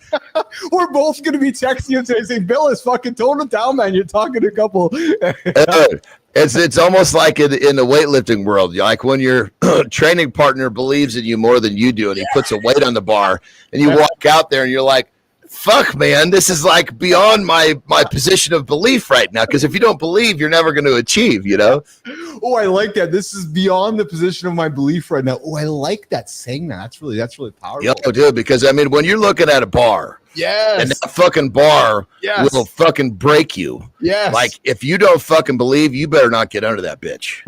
Well, and AJ would do it to me all the time. That's why I use the 2.5 plate analogy, right? Because like, oh, no, Bills, you could do it. I'm like, fuck, man, I don't know. He's like, no, you can do it. And but I have to imagine in that situation, AJ knows he can protect you. Yes, but you know what? But I want to lean into that. There's something very powerful though as well, brother. When you're in a situation, the squat rack, the bench, in business, and your partner, your leader, your boss, your colleague believes in you more than you think, and then when you deliver, and then your own self-belief increases because of what you didn't think you can do, right? So I'm 100%. Like that's a powerful thing, man. When you look, so I get under the bench and I think I can't do it, and AJ's like, well, no, you can fucking do it, and then you do it, and you look at your partner, you're like, and there's that connection, right? And it's just like with Chad, probably in the business meeting, right? You look at the guy, he's like, oh my god, the power of belief, right? Well, dude, here's, and I'm gonna give you an exact example of how I do this when I'm trying to get someone to believe more, because I can see it, they can't, but walking up to a bar with a certain weight. That is very challenging for people. The barrier of entry sometimes is too large. Yes. So what I would do is I would say, okay, look, we're going to pick this weight. You know that you can do this 3 times. Yes, I know I can do this 3 times. Okay, we're going to try to do 4. That's a barrier of entry that they can step into. Now, keep in mind, I couldn't do this with a partner of mine that got fucking 800 pounds in the bar. 400 pounds, fucking piece of cake. Yes. So, perfect example. One of my best friends, we became best friends because he was a power lifter and he's trying to do something for that, 1 extra rep. And I said, no problem. We knew each other, spotting each other in the gym here and there, but didn't know each other.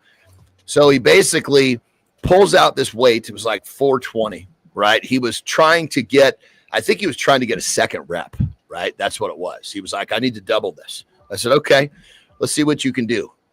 He walked out. I put my hands right on his chest so he couldn't fight, and I was following him. Yeah.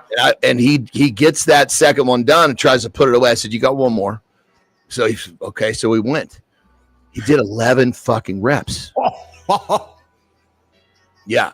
Dude, he put the ball. I had to help him walk it in because he was fucking shot, dude. He literally went to the ground, laid there, looked up at me like with this, like It was pain and disbelief and all of these emotions just fucking pouring out of him. He stayed there for about 15 minutes, picked up his gym bag, came up, gave me a hug, thanked me, and left. And we became like amazing friends because right then and there, I opened his mind to what he had no fucking clue. There was a connection there, right? So let me ask you, how did you feel about that? Oh, I knew that I could help him. I knew that I could see the potential in him. Yeah. And it was just like, for me, it was like, I have an opportunity here. I'm going to fucking take it. Cause it was just as fulfilling for me as it was for him. Yeah. Hey, brother, I know you got to rock and roll here in a couple minutes, but before you go, I want to wrap up with one last segment with you. Hey, how much taller are you than Terry, or is Terry the same height as you, or are you guys the same height? Good question. No, Terry, you must not have remembered. Well, I'll tell the story. This will summarize Terry's height. Yes. So when she was first date, right? Yeah. And I'm just kind of like, I'm just laying out. Look, this is the ABCs of me, right? Yes. So you know what you're getting into here, right? And then once she got through that, I realized, okay, she's got some mustard. She can hang. So then I started kind of having fun. I said, look, after we get done with, we're going to go run these steps because that was and we're going to go get a meal. Yeah. Let's swing by the DMV. Yeah. And let's have you go in there and get me a handicap pass because you got to be close to the legal limit for a midget. Just bend the knees a little bit. So that tells you how tall she is. Well, I have some science. Jesus, Murphy, man. That's quite a statement for a first date, huh? I love it. And you guys have been married for how long now? Or you've been together for 20 years now? Yeah, this is the 20th year.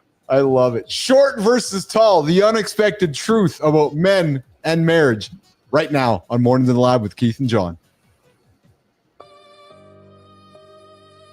What if everything you believed about attraction and relationship success was backwards? What if the very trait society tells you matters most actually predicts the opposite outcome? Every day, men walk into the dating world carrying invisible weight about their physical presence, wondering if they measure up to some arbitrary standard that seems to determine their romantic fate and long-term happiness. Decades of relationship research reveal that the most successful partnerships aren't built on the foundations we expect. The data shows us that stability, satisfaction, and lasting connection follow patterns that completely contradict our cultural assumptions about what makes relationships work. When you understand what actually predicts relationship success, you can focus your energy on developing the qualities that create lasting partnerships and deep connection. Stop measuring yourself by the wrong metrics. Start building the relationships that actually last. With Mornings in the Lab with Keith and John, 431-300-3005. We're talking short versus tall, the unexpected truth about men and marriage. Johnny, research consistently shows that height does affect relationship dynamics and marriage patterns for men, but usually not in the way you might expect. Let me break it down what the science actually tells us.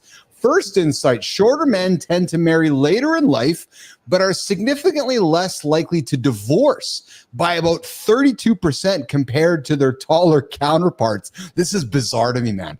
They often compensate in their relationships by sharing more housework and income, but are statistically more likely to marry younger or less educated women. And the combination may create a sense of stability and reduce the likelihood of divorce. But then, John, second insight, taller men, somebody like yourself, usually marry earlier and are more likely to pair with higher educated spouses. That's why you married up with Terry, but they have slightly higher divorce rates. And studies suggest this may be because height is exchanged for other desirable attributes early in the relationship market, but doesn't shield against life's long-term challenges.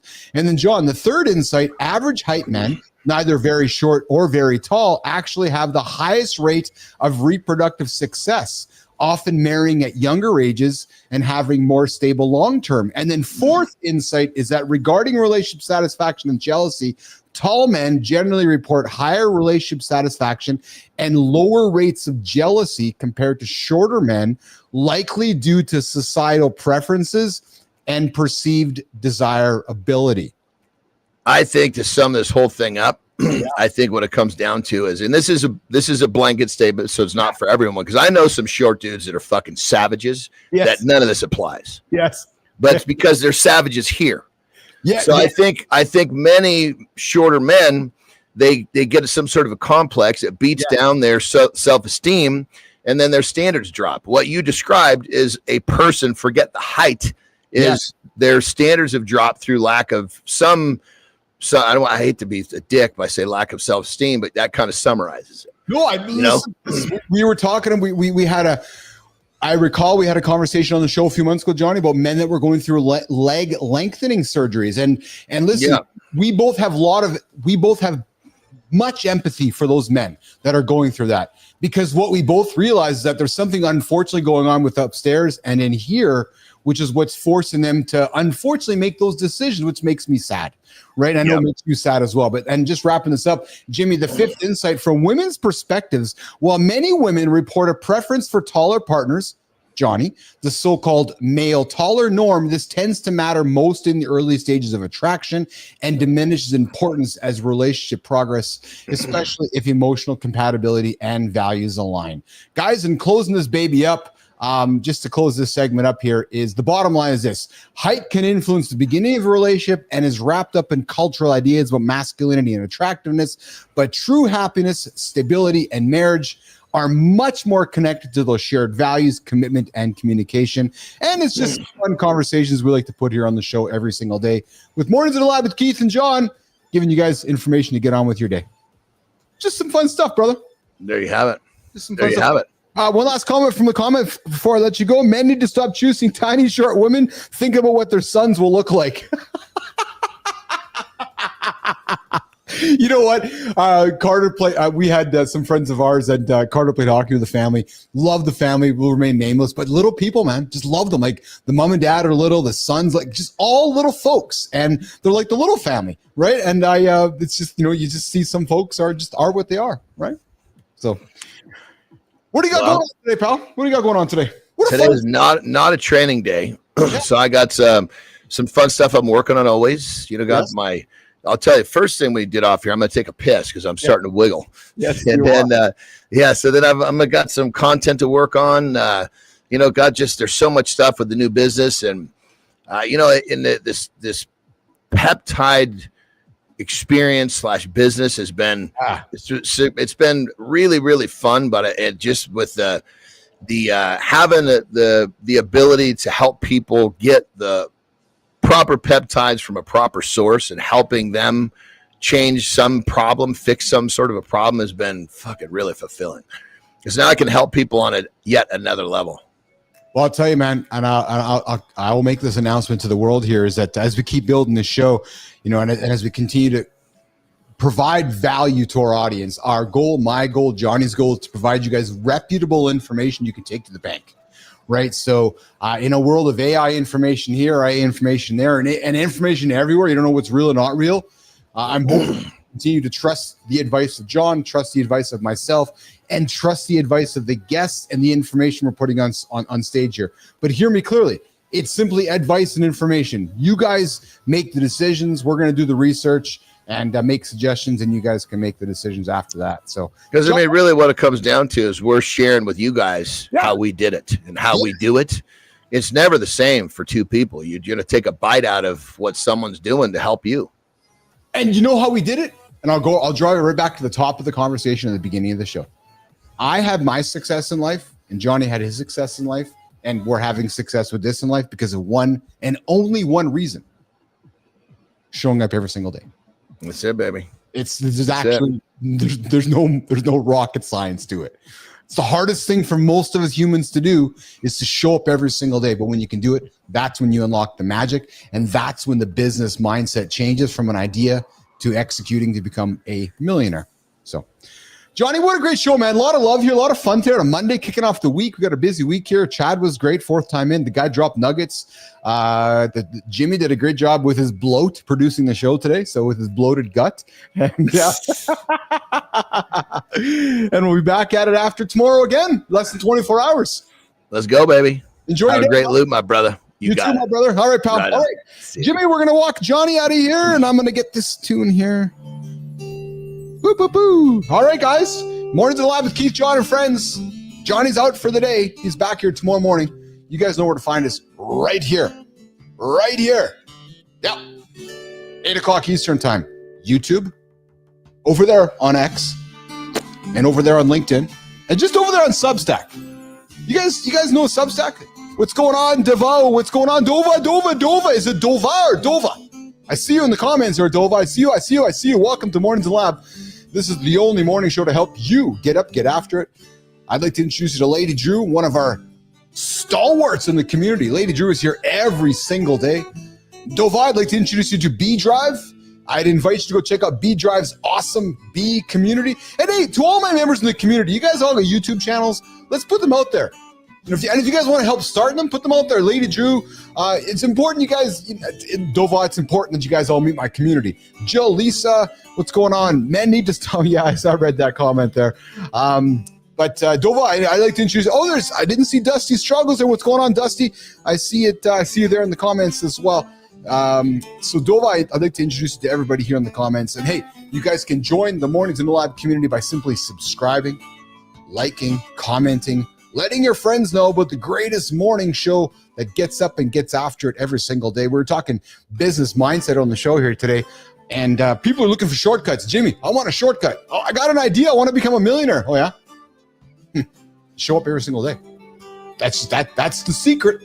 That is the secret.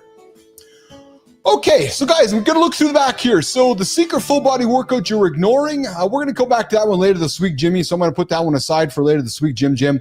And we got a Nation. I know you guys have been asking. For some recipes. Well, I do have 5 quick meals for peak brain performance. I want Johnny to be around for that one, so I'm going to put that one on the table for tomorrow.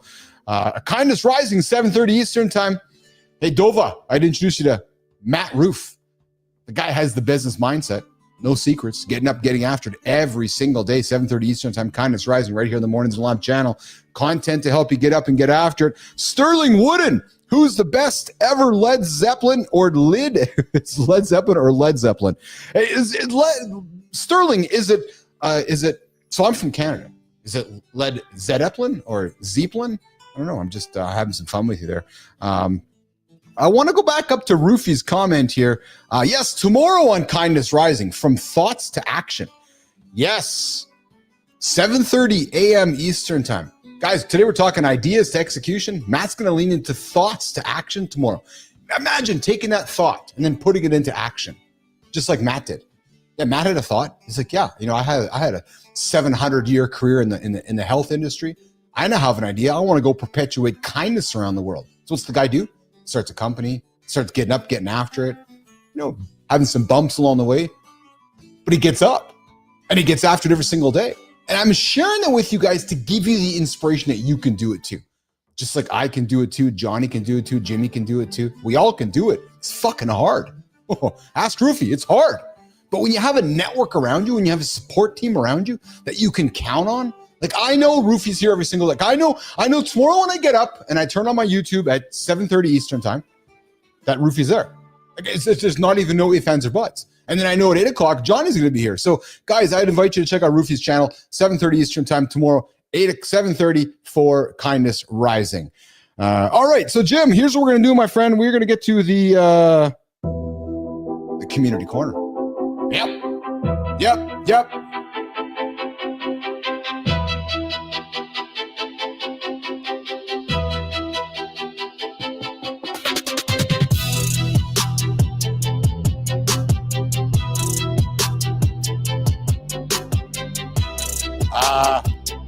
Yeah, but I don't have a script, Jimmy.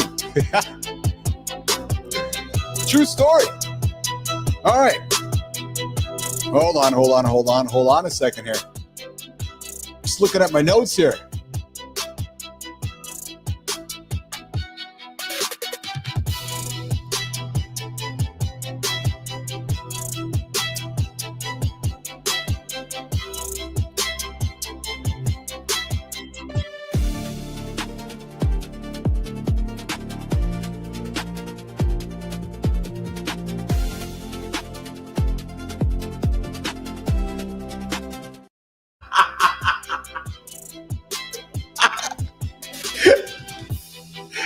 Yeah, the music's good though, Roofy. You're right. I can see Matt. He's just sitting back there. He's like, he's watching. I love Matt. You guys fucking love the guy. He's like, I can just see him frantically typing. What, Billis doesn't have any words in front of him? Best network work ever. Mornings in the Lab Network. Real community. Music sounds good though. Keep it rolling from Roofy. Yes, Sterling Wooden. Roofies are terrible for productivity. I'd recommend LSD. That's after it. Sterling. No, you haven't tried the Matt Roofie though. I'm telling you, you try the Matt Roofie. It outdoes. Hey, listen, Roofie's a Grateful Dead guy. I'm telling you, Sterling, I'd invite you to check out Roofie's show. He comes from the Grateful Dead. You might be surprised by what he puts on the table. I'm telling you, he's actually my brother from another mother. I know he is. Global. Mornings in the Lab, shorthand for communicating on YouTube. Yes, Global. I mean, I'm in love with Global too. Global's a huge fan of I'm a huge fan of Global. I was going to say Global's a huge fan of the show. Guys, I'd invite you to drop some comments over in the YouTube community, and Global's been teaching me all this shit, even though I come from the social media world. But, I'd invite you to tag Mornings in the Lab and all of your content out there. Roofie. Oh, man. Okay, guys, it's time for the community corner where we connect LinkedIn and Substack on Mornings in the Lab. Today, we're talking about what it really means to be irreplaceable as a father. Oh, baby. What do you do when you mess up, and how to respond without excuses, and why the gym isn't about looks. What are you talking about? It's fucking totally about looks, man. It's about identity. No, it's not. It's about, I want to be jacked. I want to walk around like this, Jimmy, like this.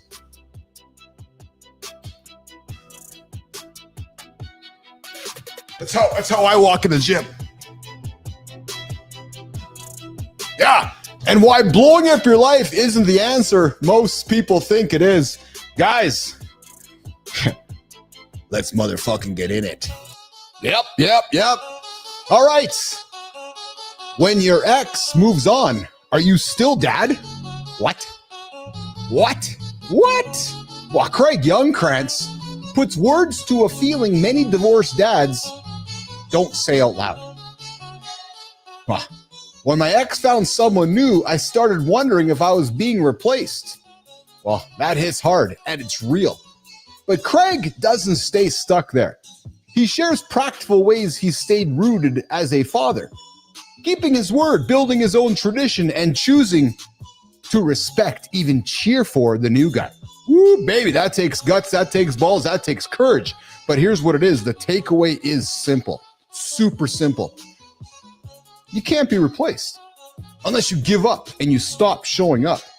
And if you're still showing up, you are still dad. Yeah, true story. Fellas, if you've gone through this, I have. What tips can you offer our community members who might be facing this situation right now? All right, screwed up? Yeah, have you screwed up? Fuck, I screw up every single day. So now what? Jimmy, now what? I fucking screwed up. Boop, boop. You ever lie awake replaying something you said? Oh, man. Sometimes I get on this show and I'm like, did I say that? Did I not say that? Did I offend somebody? I think it just changed the channel. Wow, but that one decision, that one moment where you know you fucked up. You know what I'm talking about. We've all been there. Well, Jared breaks down what happens next. Yep. We've all got two choices. One, you own it. You sit with it. You make it right. Two, you dodge it. You explain it away. You pretend it didn't matter. One path leads to restoration. The other just buys time while the damage compounds. And this isn't about shame. It's about leadership and responsibility, because you can't grow from what you won't face. Let me hear from you fellas. What's the most valuable lesson you've learned from owning or ignoring your own fuck-ups? Bing, I see your comments there, Bing. I have, luckily, the other guy who was really cool dude that I liked and respected. Bing. You know what, Bing? I'd love to hear your story, man. I'm really curious about what you said. Thanks for jumping in and sharing that. If you're into it, why don't you give me a call right now? 431-300-3005. Bing, I'm talking to you. Bing, I'm talking to you. Bing, I'm talking to you. Ears up. 431-300-3005. I'd love to hear a quick couple minutes of your story, because you are the other guy. How did you handle it? Are you still dad? Do you still feel like you're dad? And the fact that it's the other guy you respected. I'm intrigued by that. I'd love to hear your conversation. So if you want to join me right now on the show, I'd invite you to phone me, 431-300-3005. Let's have a conversation about being the other guy. And what was really cool is that you really respected him. Bing joining me right now in the comments on Mornings Live with Keith and friends. All right, Jimmy, let's get to the next one, pal. The gym just didn't change his body. It saved his identity. There are days when working out is not about fitness at all. Really? Really? It's about needing one place in your life that's consistent when everything else feels out of control. Well, Mark Gray says if he didn't have the gym, he'd be a shadow of himself. Yep. Not less muscular, less him. It's not about the weights. It's about having someone to go to reset your mind, regulate your emotions, and feel strong. Strong, Jimmy. Strong. When life gets heavy. Yeah. We talk about discipline like it's a grind, but sometimes it can be the only thing holding you together. As a matter of fact, discipline is the only thing holding you together.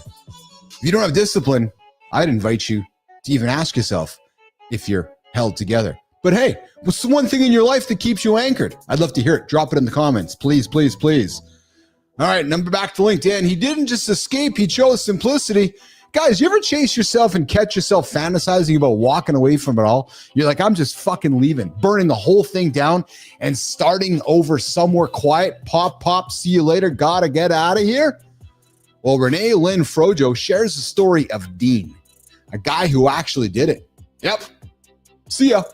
He left the chaos of LA to run a small bistro with his parents in Costa Rica. It sounds like the dream. Slow mornings, fresh fish, no stress. But the truth is much more grounded than that. Dean works long days. He hustles to support the restaurant, the tourists, and 14 local families. And yet, he's never felt more alive. It's not work if you're having fun, he told Renee, because here's the thing, fellas. Whether you're working to build a digital empire or to sustain a lifestyle away from the last lane, it's still hard. So guys, do this. Chase what's meaningful. Chase what gives you purpose, because that's the point, isn't it? That's just the point. All right, that's it for the community corner, guys. Yes, it is. Whether you're rebuilding after divorce, owning your mistakes, staying grounded in the gym, or choosing a simpler life. Every story today had one thing in common. You do not need to be perfect, but you need to show up. Yeah, you don't need to be perfect, but you do need to show up. It's true. It's hard, but it's true. You want your story featured on this show? Would you? Would love to have your story featured on the show. I would invite you to follow us on Substack, inside Bappel.ai, and LinkedIn, and tag us in your next post for the community corner on the next Creator Spotlight. And Jimmy, before we get to the Creator Spotlights, looking down at the comments here, we got Adam Holroyd coming in, one of our OGs. Love you, brother. Holroyd says, I'm still dad. If the kids have a choice, they are staying at dad's instead of mom's. My youngest never wants to leave. Lots of love to you, brother. I bet you are an awesome dad. Spartacus, what's going on? Good morning, Spartacus. Well, Spartacus, we talked sales today. We talked AI. We talked the business mindset from ideas to millions. Spartacus, in my experience and many's experience, ideas fall from the sky. And AI is just generating ideas left and right, left and right, right, left and right. But the hardest thing to do is to execute. So that's been the big conversation today, Spartacus. We also talked about height and whether, height is relevant in marriage. We also did talk about time traveling with mirrors, but truthfully, Spartacus, Keith and Johnny had no idea what the fuck the segment was about, so we just kind of glossed over it.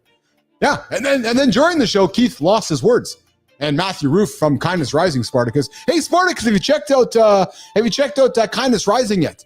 If you haven't, I'd encourage you and invite you. Big invitation to you, Spartacus. I know you're a fan of the channel. You've been here before, and I like seeing you back in the comments. If you haven't checked out Kindness Rising, 7:30 Eastern Time, Matt Roof, the Roofie. Yeah, not the Roofie you think. No, the better Roofie. Yeah, Roofie gets after every single day here at 7:30 Eastern Time, giving you content to get up and get after it.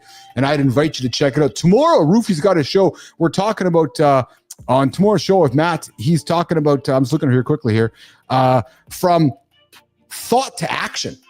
Because we all have these thoughts. And then we're like, how do I take it to action? right? So Matt's talking about it tomorrow. So if you want to get up and get after it and looking for some inspiration to get after it tomorrow morning, 7:30 Eastern time, Kindness Rising. And Spartacus, I'm grateful that you have jumped in here today. Greta Garbage, what's going on, Greta Garbage? You can just show quickly. What would you like me to show quickly? You want me to show my shoulder? It's the shoulder show with accents. Is that what you're looking for, Greta? How about a shoulder? Yeah? Is that what you want? You know what the funny thing is, Jimmy? I have no fucking idea what prompts me to show my shoulder. It's just funny, right? Because sometimes I'm like, I just don't know why. Oh, you want the booty hole? Well, so Greta, here's the problem. So I'm standing at a sitting desk. Yeah, true story. I'm that tall. I'm standing at a sitting desk. So I'm not able to show you my booty hole because I don't think I could reach. So just sorry about that one. But Spartacus, I appreciate you too. Yeah. All right, Jimmy, let's rock and roll, brother. Let's rock and roll to the LinkedIn Creator Spotlight. We're going to celebrate a guy named Mike. Jimmy. Is your leadership built to outlast the algorithm? Because in a world obsessed with automation and AI hacks, something human is getting lost. The meetings feel cold, the messages feel hollow, and the people in charge sound more like bots than builders. But one creator is fighting back, helping leaders reclaim the one thing no AI can mimic, the ability to connect, story to story, person to person. He doesn't just talk about leadership, he's redefining it. Author, speaker, builder of unreplaceable leaders. Mornings in the Lab is proud to celebrate Mike Papakota. Follow Mike if you're ready to lead with meaning, not just metrics.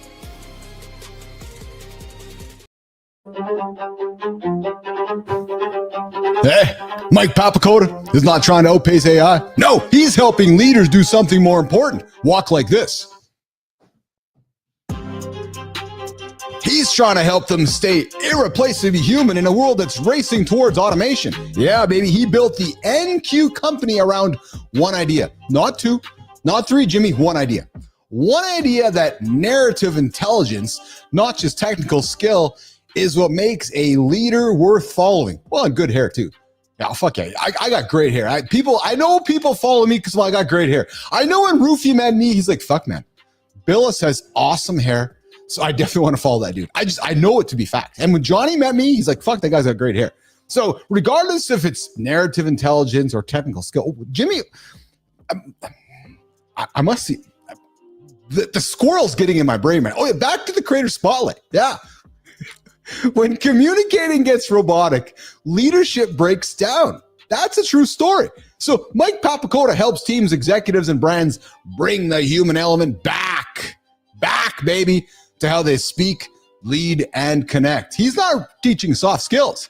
He's building durable, human-centered leadership that AI can't replace or replicate. Yeah, there you go. So, hey, Mike, I want to have you on my show. Oh, it's funny. I was talking about hair. Sorry, Mike. Hey, we like to tease with love here on the show. I didn't realize. Yeah, there's a true story. Mike Papakota would love to have you on my show. Mornings Lab with Keith, John, and friends. I'd love to give you the Creator Spotlight so we can shine it on somebody in your world, Mike, and focus on the Community Corner, the Creator Spotlight on the next Mornings Lab with Keith, John, and friends. Mike Papakota. All right, Jimmy, let's get to the next one, pal. It's 6 a.m. in Boulder. Sunlight barely creeps through the blinds as he stands in the kitchen, running shoes still on, palms pressed to the counter. He's just finished a week of workouts and crushed another sales call. On paper, everything's perfect. But in his head, the question won't quit. Why does it all feel wrong? His breath catches, shoulders tense. Is this really it? He asks himself. That moment sets off a journey of silent retreats, men's groups, and nearly 7,000 meditations. Today, he helps thousands through what he learned, guiding them to discover what it means to feel whole. Mornings in the Lab is excited to celebrate Ryan Delaney, unapologetic advocate for self-acceptance over self-improvement, and author of the thought-provoking Substack newsletter called Beyond Self-Improvement.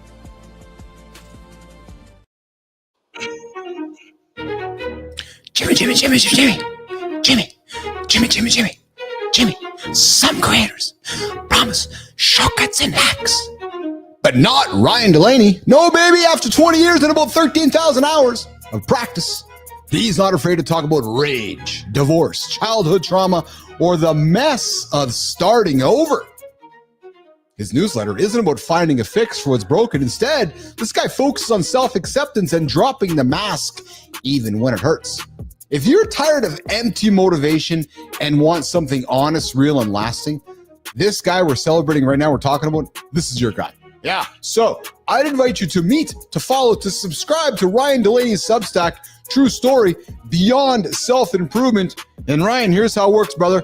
Would love to have you on the show so we can celebrate you on the show, but then give you the community corner, the creator spotlight, so you can shine it on somebody in your orbit on the next community corner, on the next Mornings in the Lab with Keith, John, and friends right here, 8 o'clock Eastern time, YouTube, LinkedIn, and X. All right. Woo, baby. What a fun show today. I'm going to do this here and do this here while I do this, while I press some buttons, because I like pressing buttons. There we go. All right. Well, guys, what a fun show. Let's get to the comments.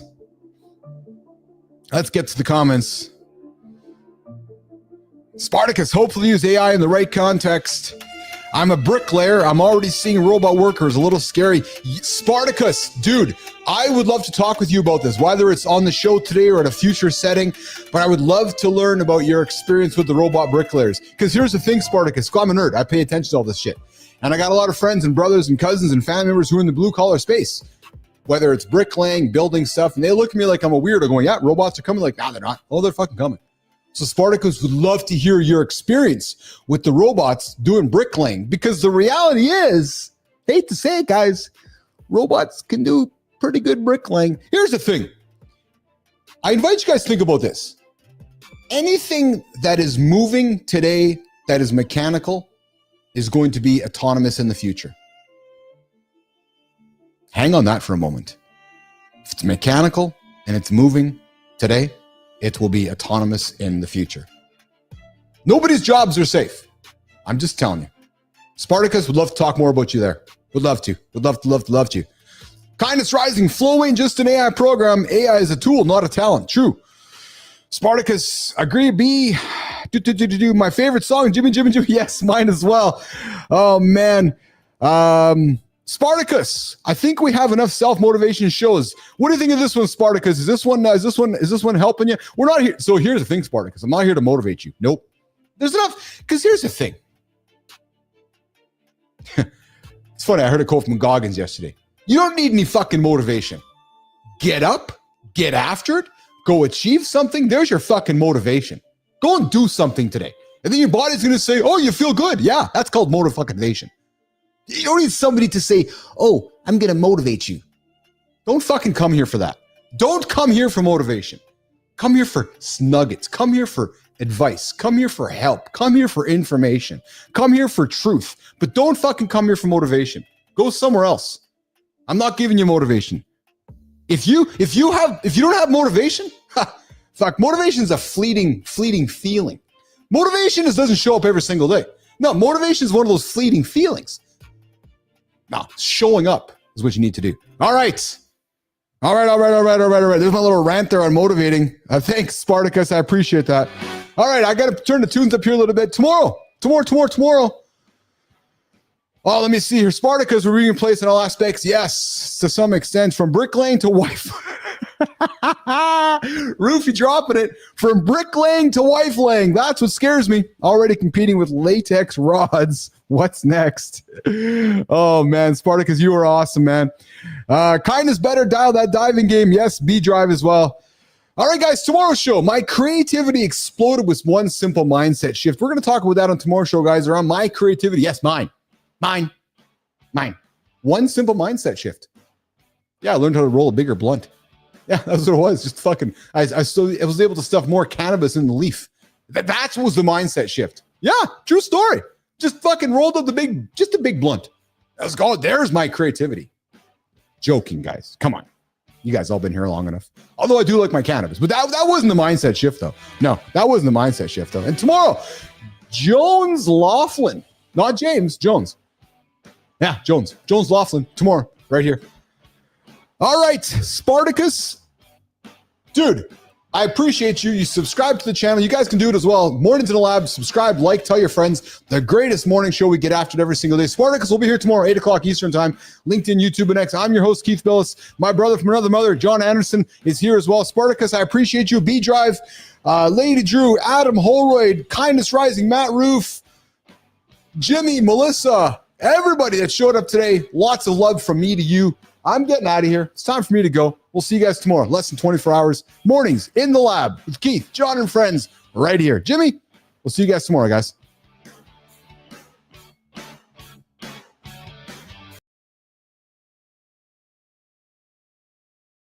Turning ideas into millions isn't luck. It's mastering the business mindset. Identify real problems, think long-term, and prioritize relentless execution over perfect ideas. Embrace fear, act before you're ready, and commit to constant learning and growth. Shift from operator to leader by building systems, seeking mentors, and obsessively focusing on your customers. Millions start with mindset. Are you ready?